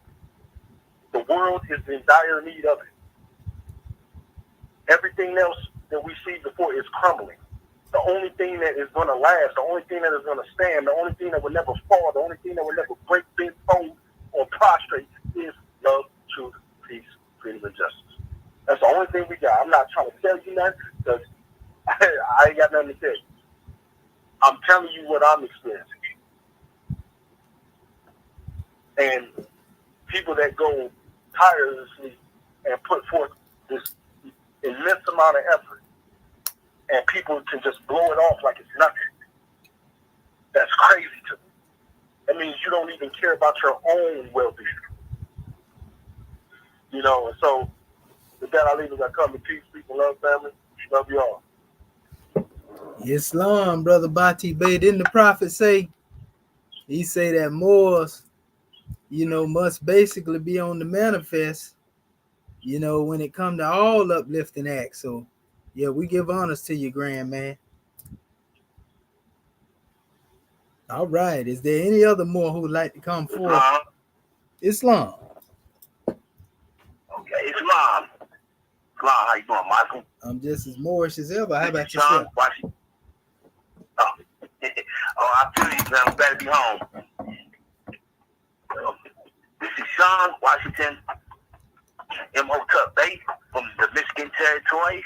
I rise and give all praise to the great God Allah. Give all honors to the great prophet, Noble Ali. I give all honors to you, Assistant National Chairman, secretaries, everybody on call tonight, Muslims, and the lessons, the Holy Quran, the Book of Ali, and the Zoom of the Nation. And I give all honors to the Moorish government flag that's at the UN. It's a good question. Man, okay, this government right here, this is the only true government I've seen. And I be on YouTube, I say these people are making up stuff. Now they got a government called the Moroccan State Government. His brother had a black fez on. Then you got all these other governments, Republic, and what else? Moroccan Timber claiming they are government, but they not. They under the corporations. This is like I said, this is the true. This is a powerful government in the world right now. This is home. This is where everybody should be at home. Like all these more out here selling packages. I know a couple more. They be doing them liens and all that. I say we don't demonstrate that. I ain't doing no liens, and you might know people that be doing that. I'm gonna follow lien on you. They be saying I'm solvent. See, in this government we don't demonstrate that. What else? Like down south in Alabama, all this. Now everybody's doing the chair challenge. I'm like, come on now. Come on, all you gotta do declare your nationality. And all that stuff, everybody was sharing, that ain't gonna save us.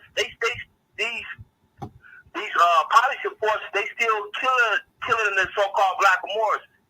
They still shooting us down. You know, we still get mistreated. We still holding on to the Negroes, the black, the African American. So it's not gonna free us. We gotta, and I'm out here, I'm pounding hard. I'm out here every day. I'm doing my work. I put my boots on every morning. I look at the prophet. I say my prayers. I leave the house. And I was talking to another unconscious. He was from Pittsburgh. I was telling him. He said, I don't know what that means. I said, you got Moorish descent. That's your bloodline. You was born as a Moor, but he was unconscious. He didn't. I said Islam, brother. He was asking me about my affairs. I said it's affairs. I'm a Moorish American Muslim, So I'm out here, I'm pounding. I'm not out here asking for finance. I ain't talking about. I'm gonna charge you for law. Jurisprudence. I'm out here dropping my seeds. Planting my seeds. Everybody needs to, come to this government. This the only place right now, because this is the most powerful government in the world right now. And that's like I say, like these other so-called government, it's not. I don't see nothing. It's not gonna save us. Right? You got people out here claiming they what's that? 3/5, the YBNs.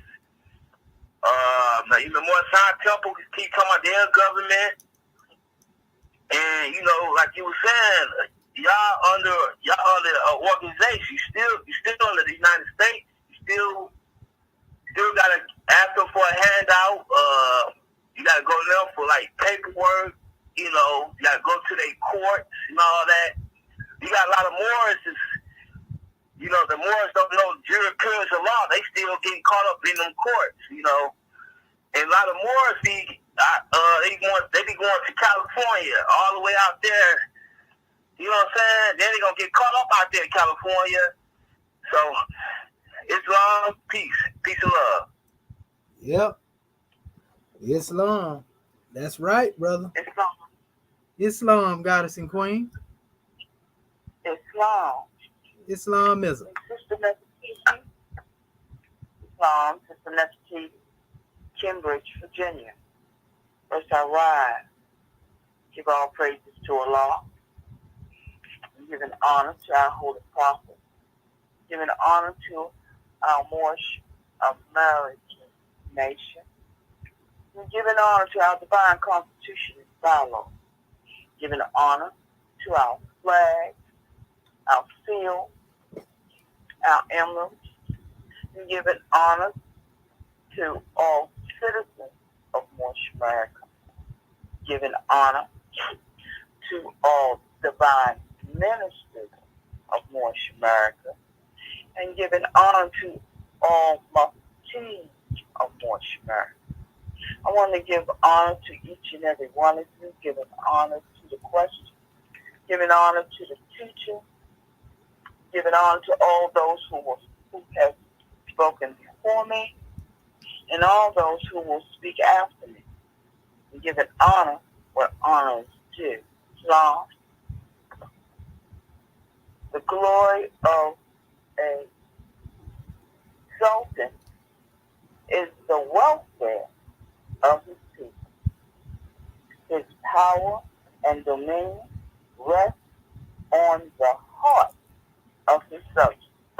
Islam, praise the Lord. I want to give honor to our chapter tonight, Magistrate subject, which is really letting us know how to run a government. The prophet is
is the cause of it all.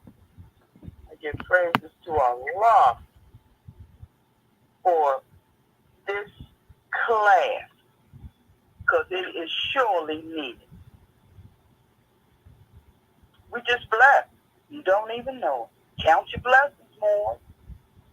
You know, you got to count your blessings. Too much stuff happening. You know, too many nations getting wiped out. Too many states are getting, in the United States is getting wiped out. Okay? So you have to count your blessings. Assist whoever. It don't matter. Assist them anyway when they need assistance. And the main thing is what? Be yourself. Who made you? Praise the Lord. Who made you? Peace and love. Peace and love, goddess and queen. We give honors to you for that droid. Praise the Lord. You don't get no plainer than that. That's what I'm talking about. Islamism. Yeah, we got to aid and assist each other. Ain't no need in falling asleep now behind the wheel. You know, this ain't a crash dummy commercial. We ain't got the material to waste to demonstrate that. So want to give honors to our family, you know, and all of those who came forth. You know, we just want to give our family insight to recognize the leadership within you, family. Trust me, Brother Shaheed ain't trying to get you to follow him. You know what I mean? And my chairman ain't trying to get you to follow him. Neither is my grand sheik trying to get you to follow him neither. You know, we already know our people are hard-headed, mean, stiff-necked set of people that ain't never did nothing but at a point of a sword. You know? And so when we look at it from that special view, then we understand that only the sheep can hear the sound of the prophet's voice. You know, and that's why we try to direct our people to go within the self. You know, and there it is that you will hear the silent voice of the great God Allah speaking, you know, and telling you and directing you along the course, so to speak. You know, so this is what we're going to always demonstrate to our family. Look to the leader within. That ain't got nothing to do with no ego. That ain't got nothing to do with trying to overthrow, you know, no law. That's saying look to the higher self. Because if you ain't honoring the higher self, you ain't going to honor nobody outside of the self. It starts with honoring, you know, the God within you. And that's what a seat of the Sultanate is. Ain't got nothing to do with no CM, what is it, what that one name, Kirkman Bay, Porch Mason. You know, it ain't got nothing to do with none of that. This is telling you who the real Sultan is. You know, Prophet Noble Drew Ali, he the one that has sat in the vacant seat in the East. You know, if you let him come in. You know, so gratitude, Islamism without the schism. And we just say, we love you, Moorish Ken. And at this time, we're going to call on our officials. Starting with our beloved goddess and queen, Sister Alceta Moon El, if she there. Assistant Grand National Secretary of the State, Moorish America. Are you there, sister?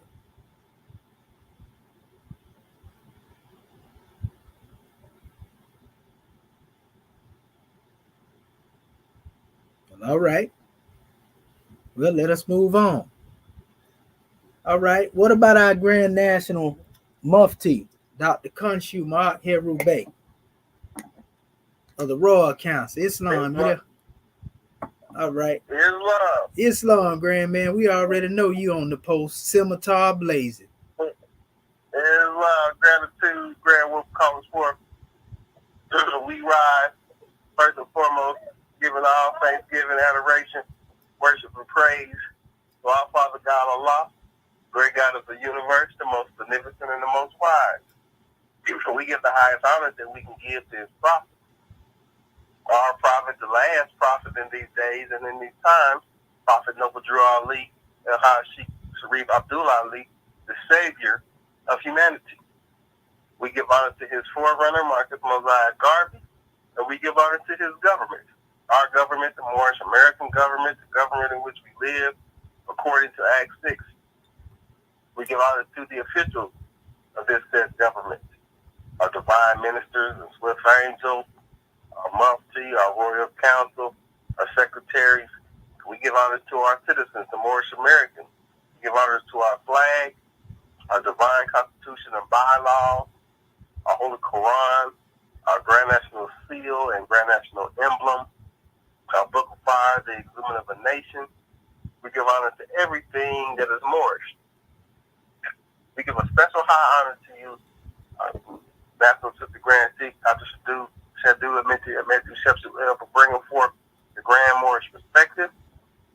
We give honor to all of our Moorish kin who have spoken before us, to our Moorish kin that will speak after us.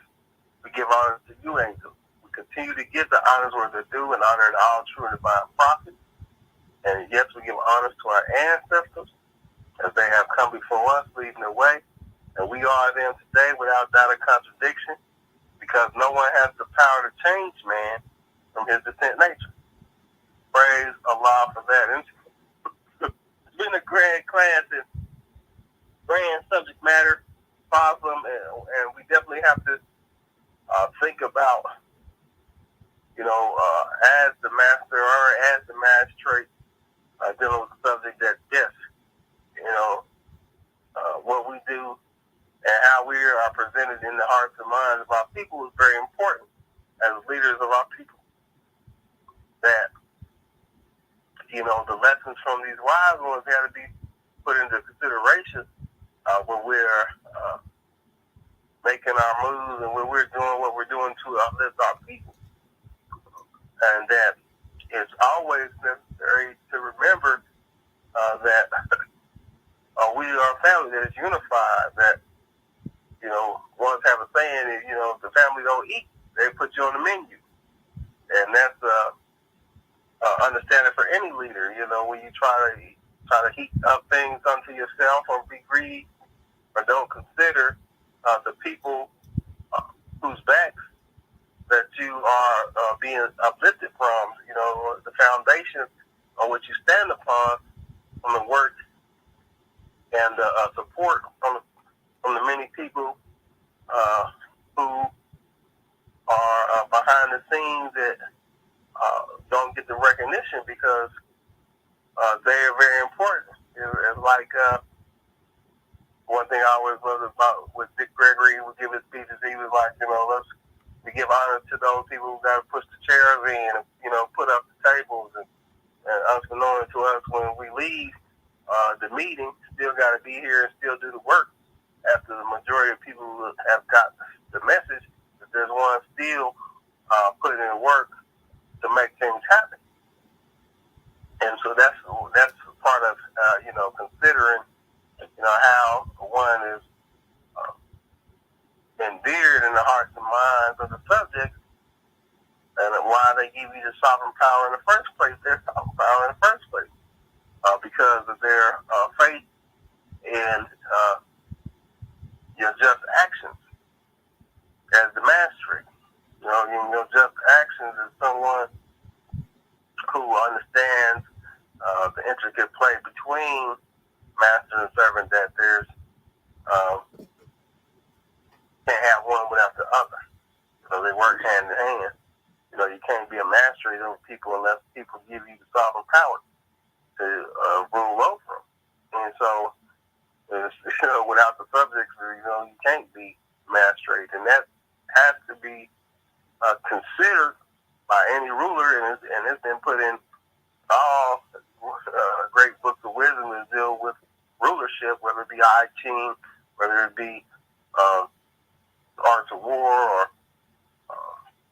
or whatever doctrine that you're coming out of when it deals to real rulership, that has to be considered. That you have to have the unanimous will of the people, or you got to have the people have to be willing to, we won't say necessarily lay their life down, but give their life in service to the ideal or the concept that is greater than the individuals. The magistrate and the subject, is the ideal is greater than those positions, and the ideal, of course, is nationhood, is longevity and prosperity children of our children and beyond, not just ourselves, but generations to come. And the fact that we work together in each of those positions, magistrate and subject, to fulfill that promise. That we will have a nation, that it will be somewhere for the set up for the protection and livelihood of our offspring. And so that, when we consider the hearts and minds of the people, that's always right there in the forefront, the family. The children that you invest your time, energy, labor, money, sacrifice, your wants and certain desires to fulfill the responsibility of the parent. So, these lessons, like I said, is necessary and like I said, just a grand subject matter to be going over and considering in a critical way, our position as those who rule, as the Lord of the plane of soul and the Lord of the plane of things made manifest, as those who have been prophesied to come and be in the rule, because as was told us that all heads will bow and all knees will bend to Islam, to our people, and to what we have to bring to them, because we have been chosen by the Creator to be His prophesied people, to bring peace on earth and goodwill towards men. And that's only going to happen, as been told to us by the prophets, through these lessons being taught internationally to all nations. The lessons of love, truth, peace, freedom, and justice, and peace on earth and goodwill towards men. So Allah, man is one, and that's how we demonstrate, and that must be our viewpoint when we look at magistrate, subject, or master and servant. The fact that we serve the master, Allah, that's within, that we are subject unto the all-powerful and all-knowing Creator, Allah, that's within. And when we come into grips with that and understand the balance that comes with that understanding, then we'll continue to move forward in leaps and bounds. So gratitude for the class, and gratitude to you, Morris America, for being here with us, giving us your time, attention, and respect. We love you. Islam and peace. Islam and peace, and the love is mutual, grand man. Gratitude for that measure brought forth from the treasures. Islamism without the schism. Islam. Well, all right. But let us call forth our Grand National Secretary of the State, Sister Hatshepsut Rakat Ma'at Anpu, Tutankhamun Bey. Islam, you there, Goddess and Queen?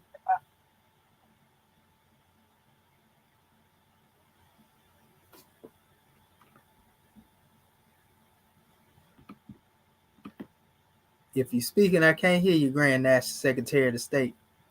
Oh, my goodness. Can you hear me now? Oh, yeah, we can hear you loud and clear with divine ear. I tell you, Rome, submail. They done kicked me off the panel, muted me out and everything. Goodness gracious. Praise the Lord. Gratitude. Grand class, Dr. Shaheed. Gratitude.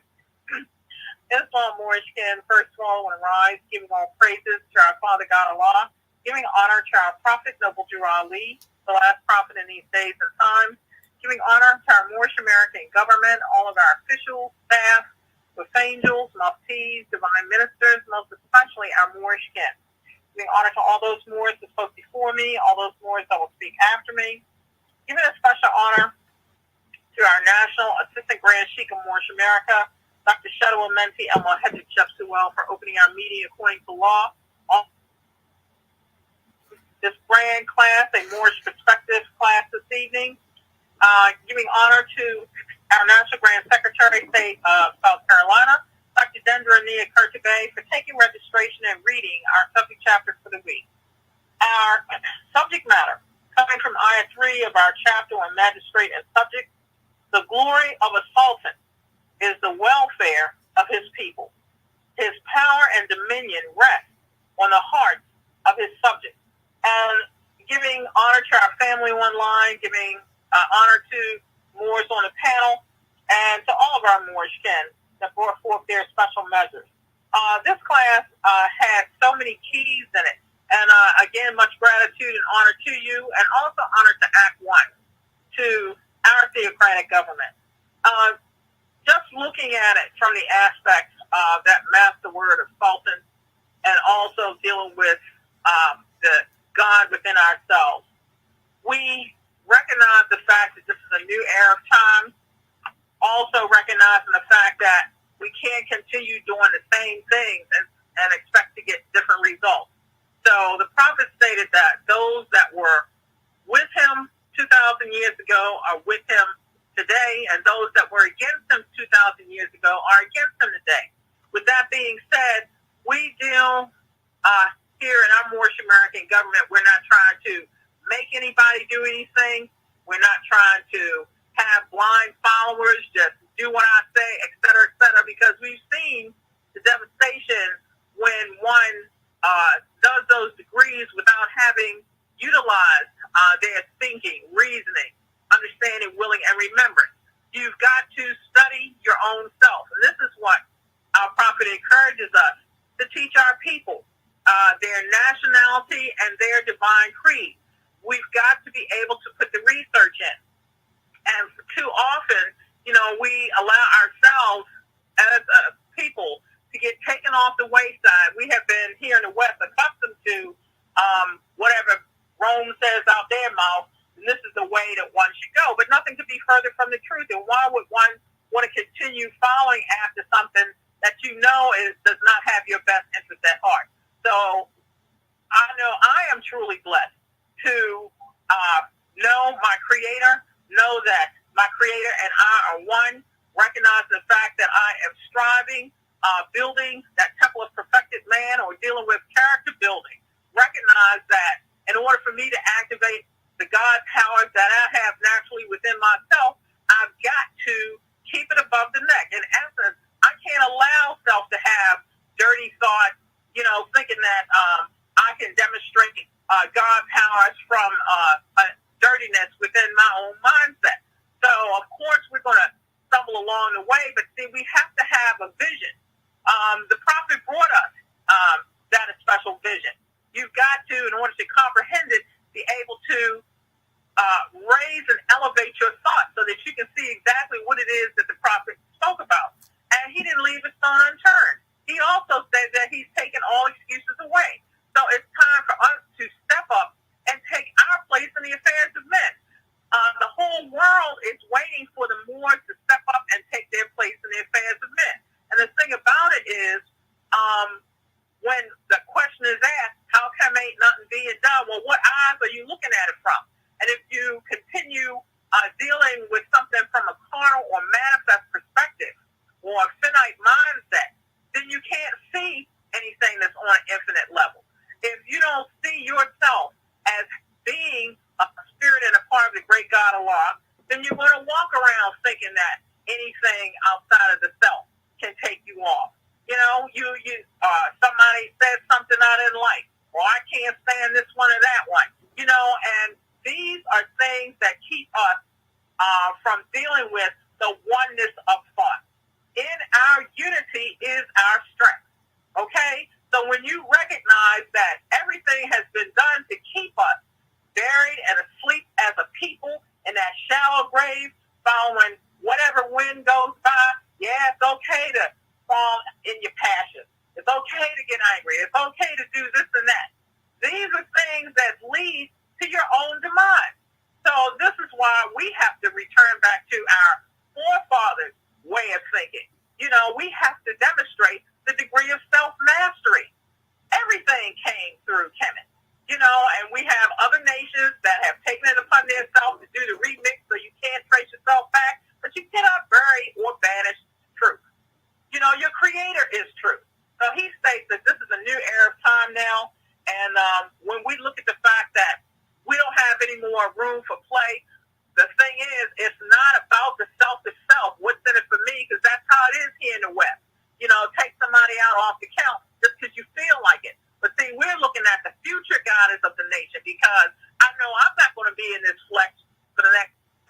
years because I have work to do on other planes. So I need to do what has been assigned to me to do, what I requested to come back in here to do, and it doesn't matter what somebody else may think or say or do, because I know it's nation time. And whatever it is that Allah calls out for me to do, I pray to be in position so that he can use me in reference to missions of divinity. So this means I got to have a clear conception of the work that I'm called to do.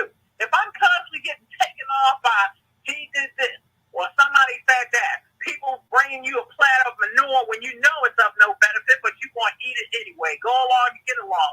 How are you going to deal with leading and guiding a nation if you can't deal with the smaller aspect of mastering your own self? So we've got to think. This is not something foreign to us. The whole world got their principles from Kemet, from us. Okay? And this is what we have to return back to. It's in us naturally. We are natural leaders. Just look at the future goddess of the nation. They're already coming in here with their eyes wide open. We're the ones that have to step up to the plate. So the preparation age is over with. We're in the age of fulfillment. And we see that our people are waking up. And praise the Lord for that blessing. Praise the Lord for each and every one online. And you've got to keep the positive thought, that heavenly state of mind within yourself in order to have that self-mastery. Don't let things outside of the self take you off the count and cause you to lose your blessings. So gratitude more for calling me forth. This has been such a grand class. Much gratitude to you for all the work that you do. Peace and love to all of my Moorish kin. Islamism. And that's what we talking about right there. Like you said, Grand Secretary of the State, one's got to be able to master the self. So we just say gratitude and Islamism for that divine lesson and blessing, because you can't get it outside of the Moorish American government, and so it's just a grand draw. Islam. Well, at this time, let us call forth our Grand National Chairman, Dr. Akin Pert M. Rutut, to come and bake. Islam, you there, Grand Man? Close as a thought. Islam, you ready to swing that scimitar, Chairman? Man, I'm telling you, I wish I remember would. Islam, Grand Man. Give praise to Allah and honor Prophet Noble Dwali. Much honor to Noble Dwali for bringing us everything that it takes to save a nation. Our own government, the divine constitution, our own history, the knowledge of our God, our forefathers. Well, we are so honored, so blessed for that. When I look, all you have to do is just open up your questionnaire. And the first thing you see is who made you. The answer is the great God Allah. Even if you have the question of, well, who is Allah? They say the Father of the universe. Now, if that don't answer your question, you ain't got nothing else coming. So it's an honor, blessed more that we know that the nearest place to meet Allah is in the heart. And this is where you have got to accept the remembrance of being divine, being yourself is in the heart and mind of your own divinity, because you are the now. That's why the first question in the question is, who made you? It didn't say who made the tree or who made the skunk or who made the rock. No, it said who made you. So in relation to this, we want to give much honor to the Prophet Noble Dwali for bringing us the Moorish American Nationals, everything it takes to save a nation. And more, we got it. Our own flag, divine constitution, our own history, our future, everything. And it's right here. So it's an honor, blessing more. So we love you. Praise Allah for you. Islamism without a schism. Islamism without the schism. Gratitude, Chairman, for that grand drawing. Oh, man. Don't get no plainer than that. Y'all heard our Chairman. That's what I'm talking about. Them questionnaires, man, these are keys to unlock our consciousness if we will take them. Well, let us call forth our national grand sheik, Dr. Serapis Amin Rael. Islam, you there, Sheik? Islam, great one, grand one, mighty one, my brother man. Islam, Islam, Islam. It's a grand demonstration. We're to acknowledge our Father's presence first. We arise and give a lot of praise. The highest honor to His love, so everything He brought and everyone He chose. Prophet, know what you are leading. Honor to that brother. Let us all free. Thank you, Prophet. Honor to this grand presentation. See by such a grand state. A very, very powerful lesson of guidance and correction along the way. And the moral, praise Allah, seems to look at the law of pure potentiality, bring it to where we at now. And what am I talking about? Just right quick. You know, if you don't want more to know, don't think it. The source of all creation is pure consciousness, pure potentiality seeking expression from the unmanifest to the manifest. And when we realize our true self is one of pure potentiality, we align with the power that manifests everything in the universe. In the beginning, there was neither existence nor non-existence. All this world was unmanifest energy. The one breathed without breath, by its own power. Nothing else was there. This comes from the Hanukkah of creation, the rig body. What I get there is what the chief expresses. We're all here for a reason, and we all have a particular potentiality for our assignment. While we were sent here, why would Allah select you, me, us, out of all the people in the universe? What's our mission here? And the chief gave us a beautiful drawing of what our mission is, to uplift our people. This is what the manifest angel demonstrated, Prophet Noah Ali, to uplift our people.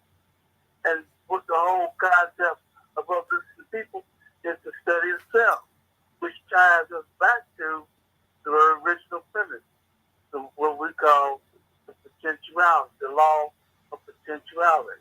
Our potential to be what our Father coined or crowned us to be from the great God of Allah.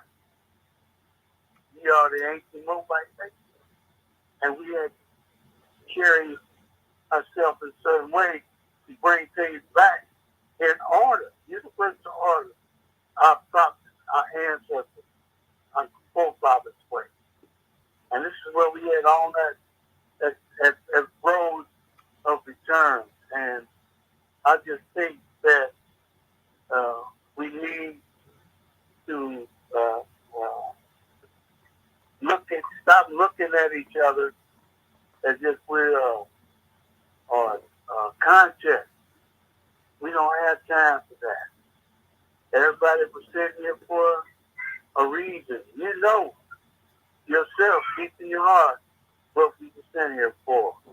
The whole key is, can we get along? Can we come together as one? Everybody in the universe, have a way of coming together and demonstrating their oneness. Everybody but us. What is wrong with us? Okay, yeah, we was hit the head 400 some odd years ago, and we were in hard. But Allah opened up the door and freed one from that flow and brought one back to natural life. And we are the resurrection of those ones. Our brothers and sisters, the great Mobile nation. And we're here to manifest that blood purity, law of potentiality. And so, with that saying,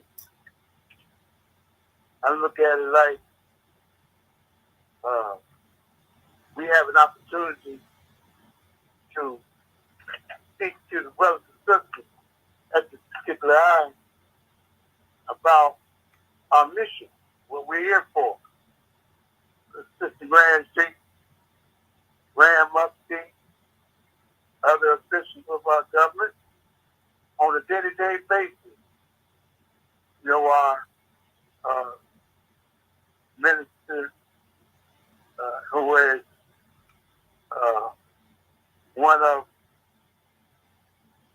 the chairman of the chairman's assistants, and various ones are coming in line.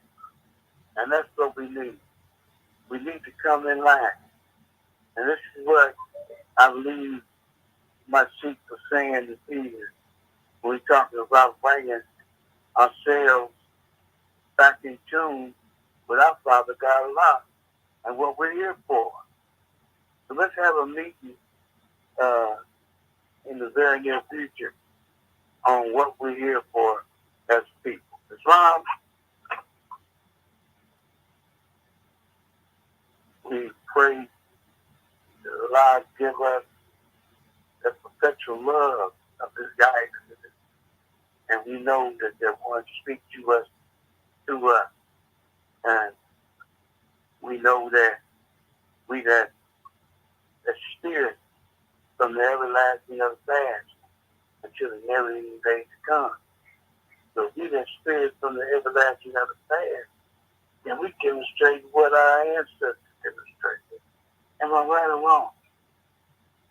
We got to demonstrate what our ancestors didn't act like this. We didn't act like this. We got a record on it. So we got a record in our soul, in our spirit, in which we function. We know why we're here on earth. They know why we're here. And they're willing to help. But we got to help ourselves first. Islam, January 15th, 1929, a warning from the prophet. The red in every meeting. Everybody inform our system that they must end all radical, agitated speeches at work, and home or around the street. We have a peace and not destruction. Stop flashing your cards to your feet. It causes confusion. Remember, your card is for your salvation. Faith to obey these orders will be a severe consequence. We have to learn truth, peace, freedom, and justice. And when these principles are violated, justice is able to take its sword. Any citizen, a group of citizens, who own malicious feelings toward the government or the prophet or violate the divine covenant of the Moorish movement will receive their reward from Allah for their unjust deeds. All true Moors will and must obey the law as laid down for them by the prophet. To lose confidence in their prophet, to turn their card and budget, cease wearing their turban of bed, to turn to the state where the prophet found it. This is the holy divine movement, funded by the prophet, number 2 Ali. And if the prophet is not right, the government is not right. The prophet therefore shut it out, let the divine flee to all more America, so they do their part to uplift brothers and be themselves on accord with Ali's holy divine law. Love is the law, and the law is Islam. Praise Allah.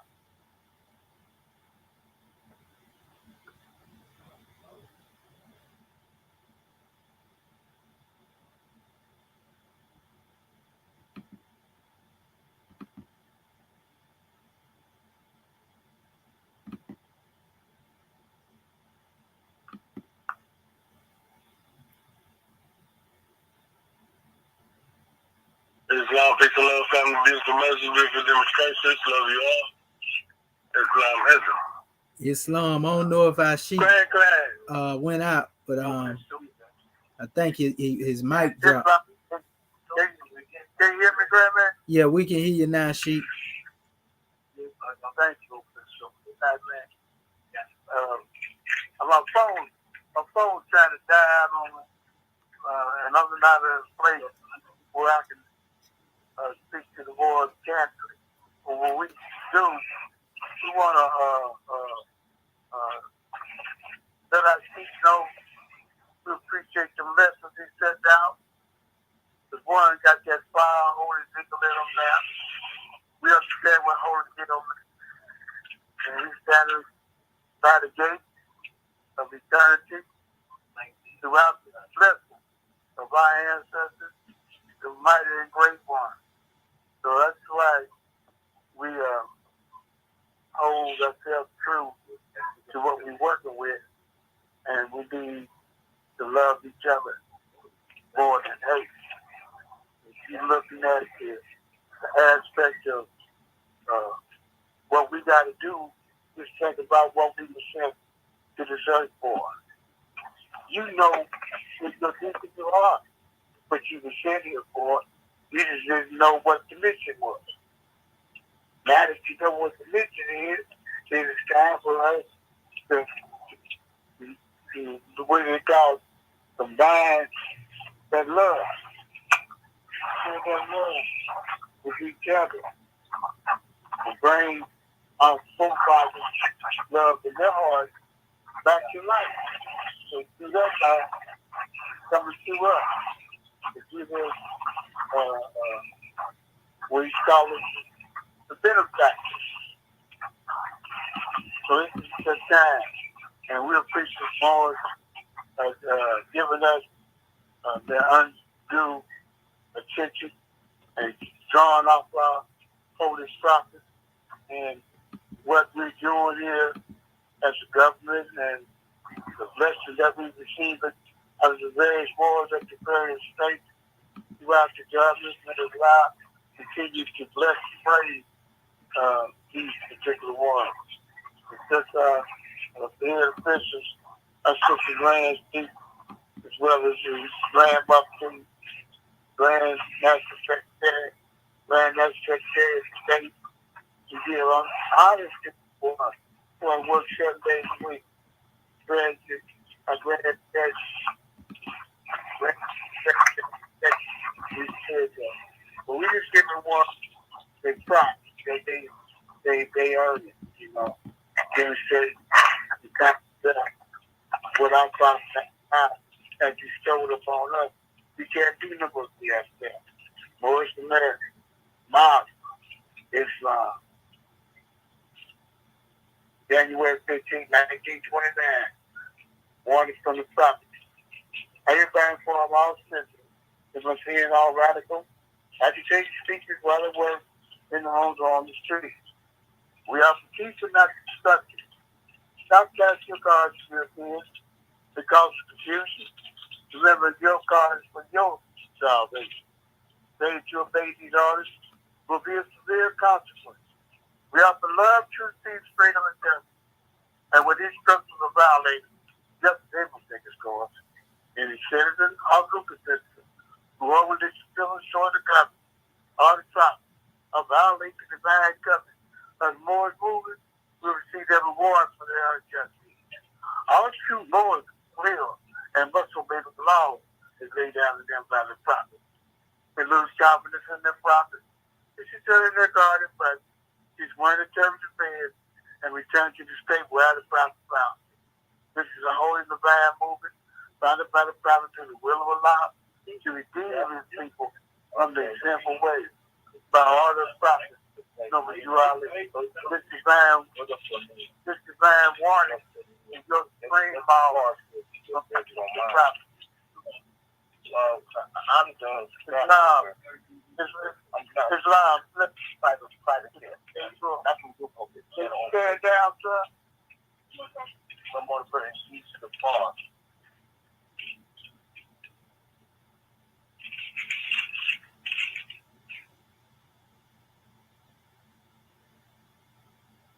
Islam.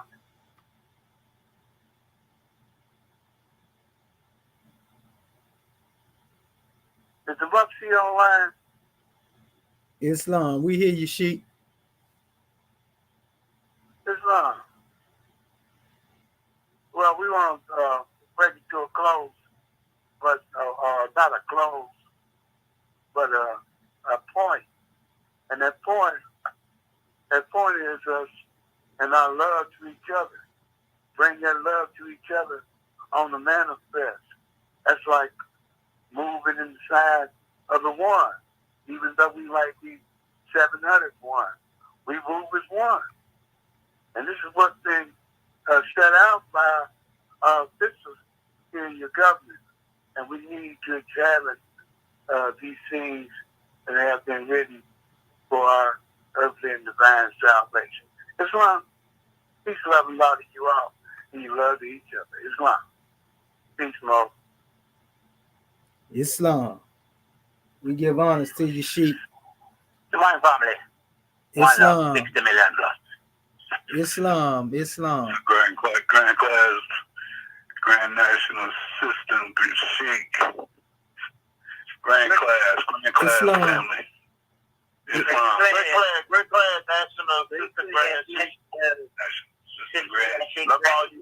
Don't get to say you do. Don't get to say you do. Great class, National System, Grand Sheik. Great class. Love all you more. This is no longer being recorded.